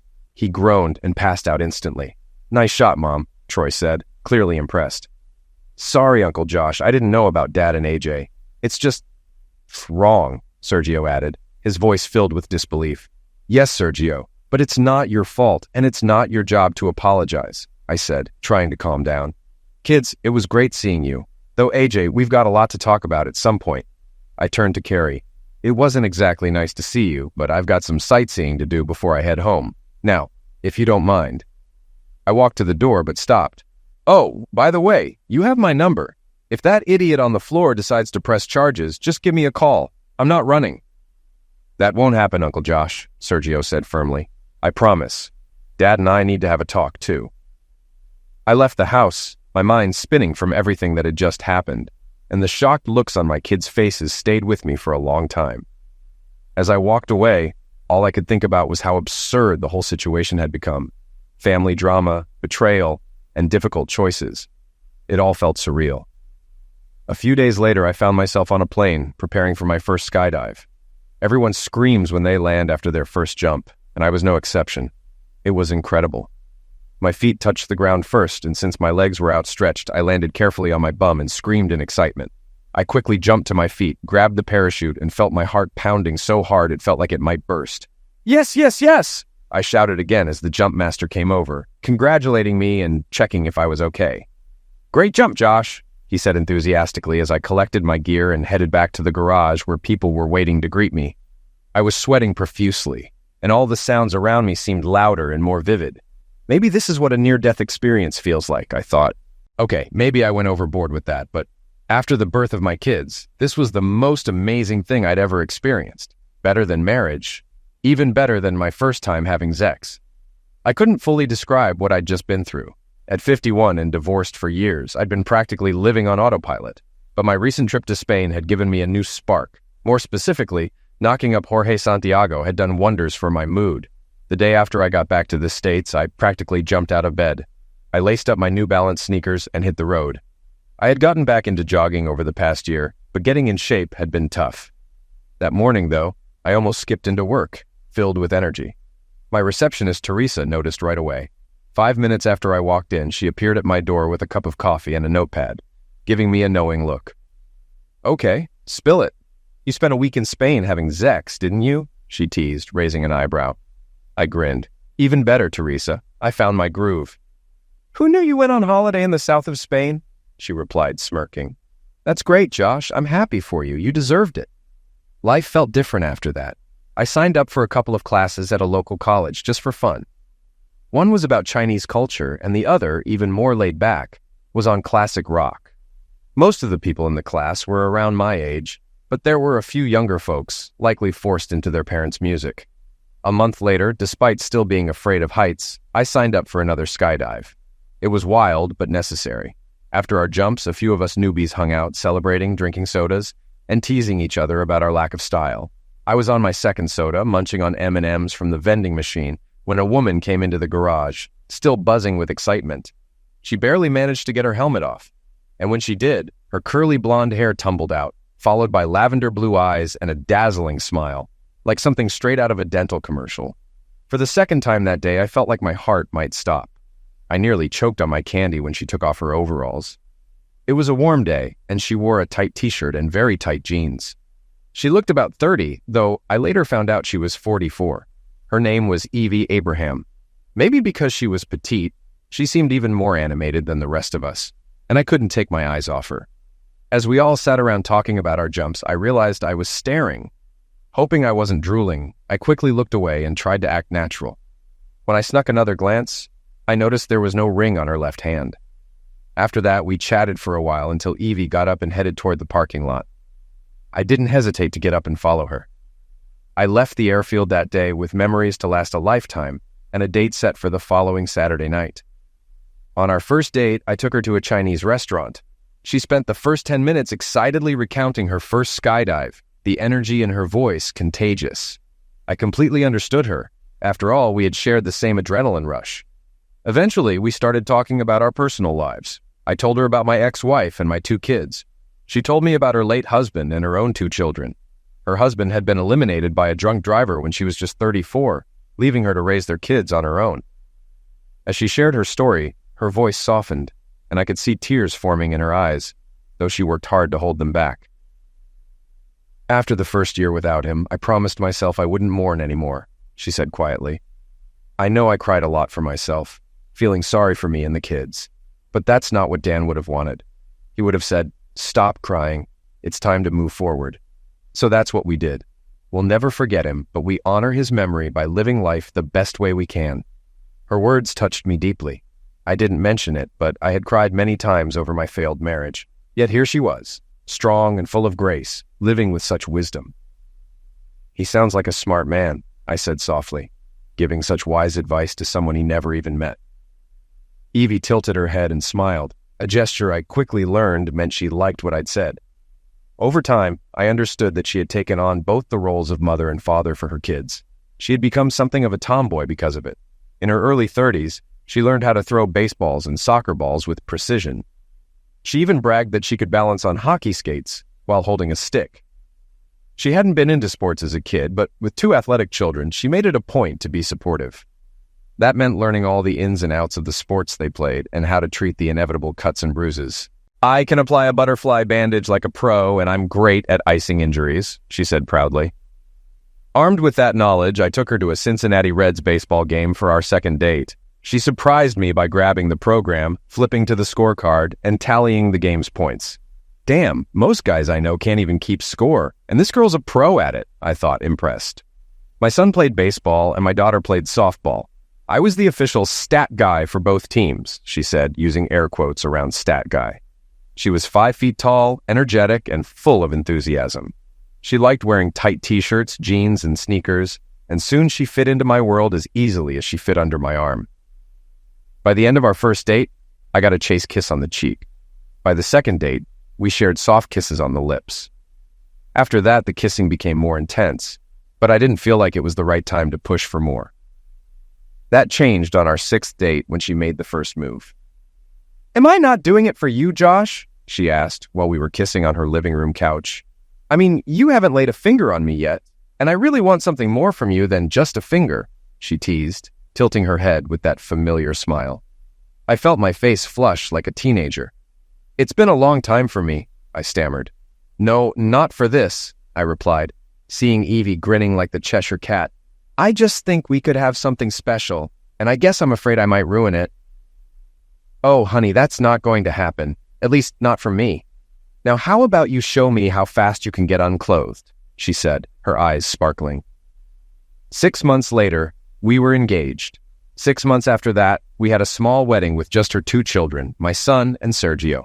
AJ, though invited, chose not to attend because I hadn't invited her new husband, George, whom Carrie had divorced almost immediately after discovering he was sleeping with her daughter. No wonder we didn't go to Spain for our honeymoon.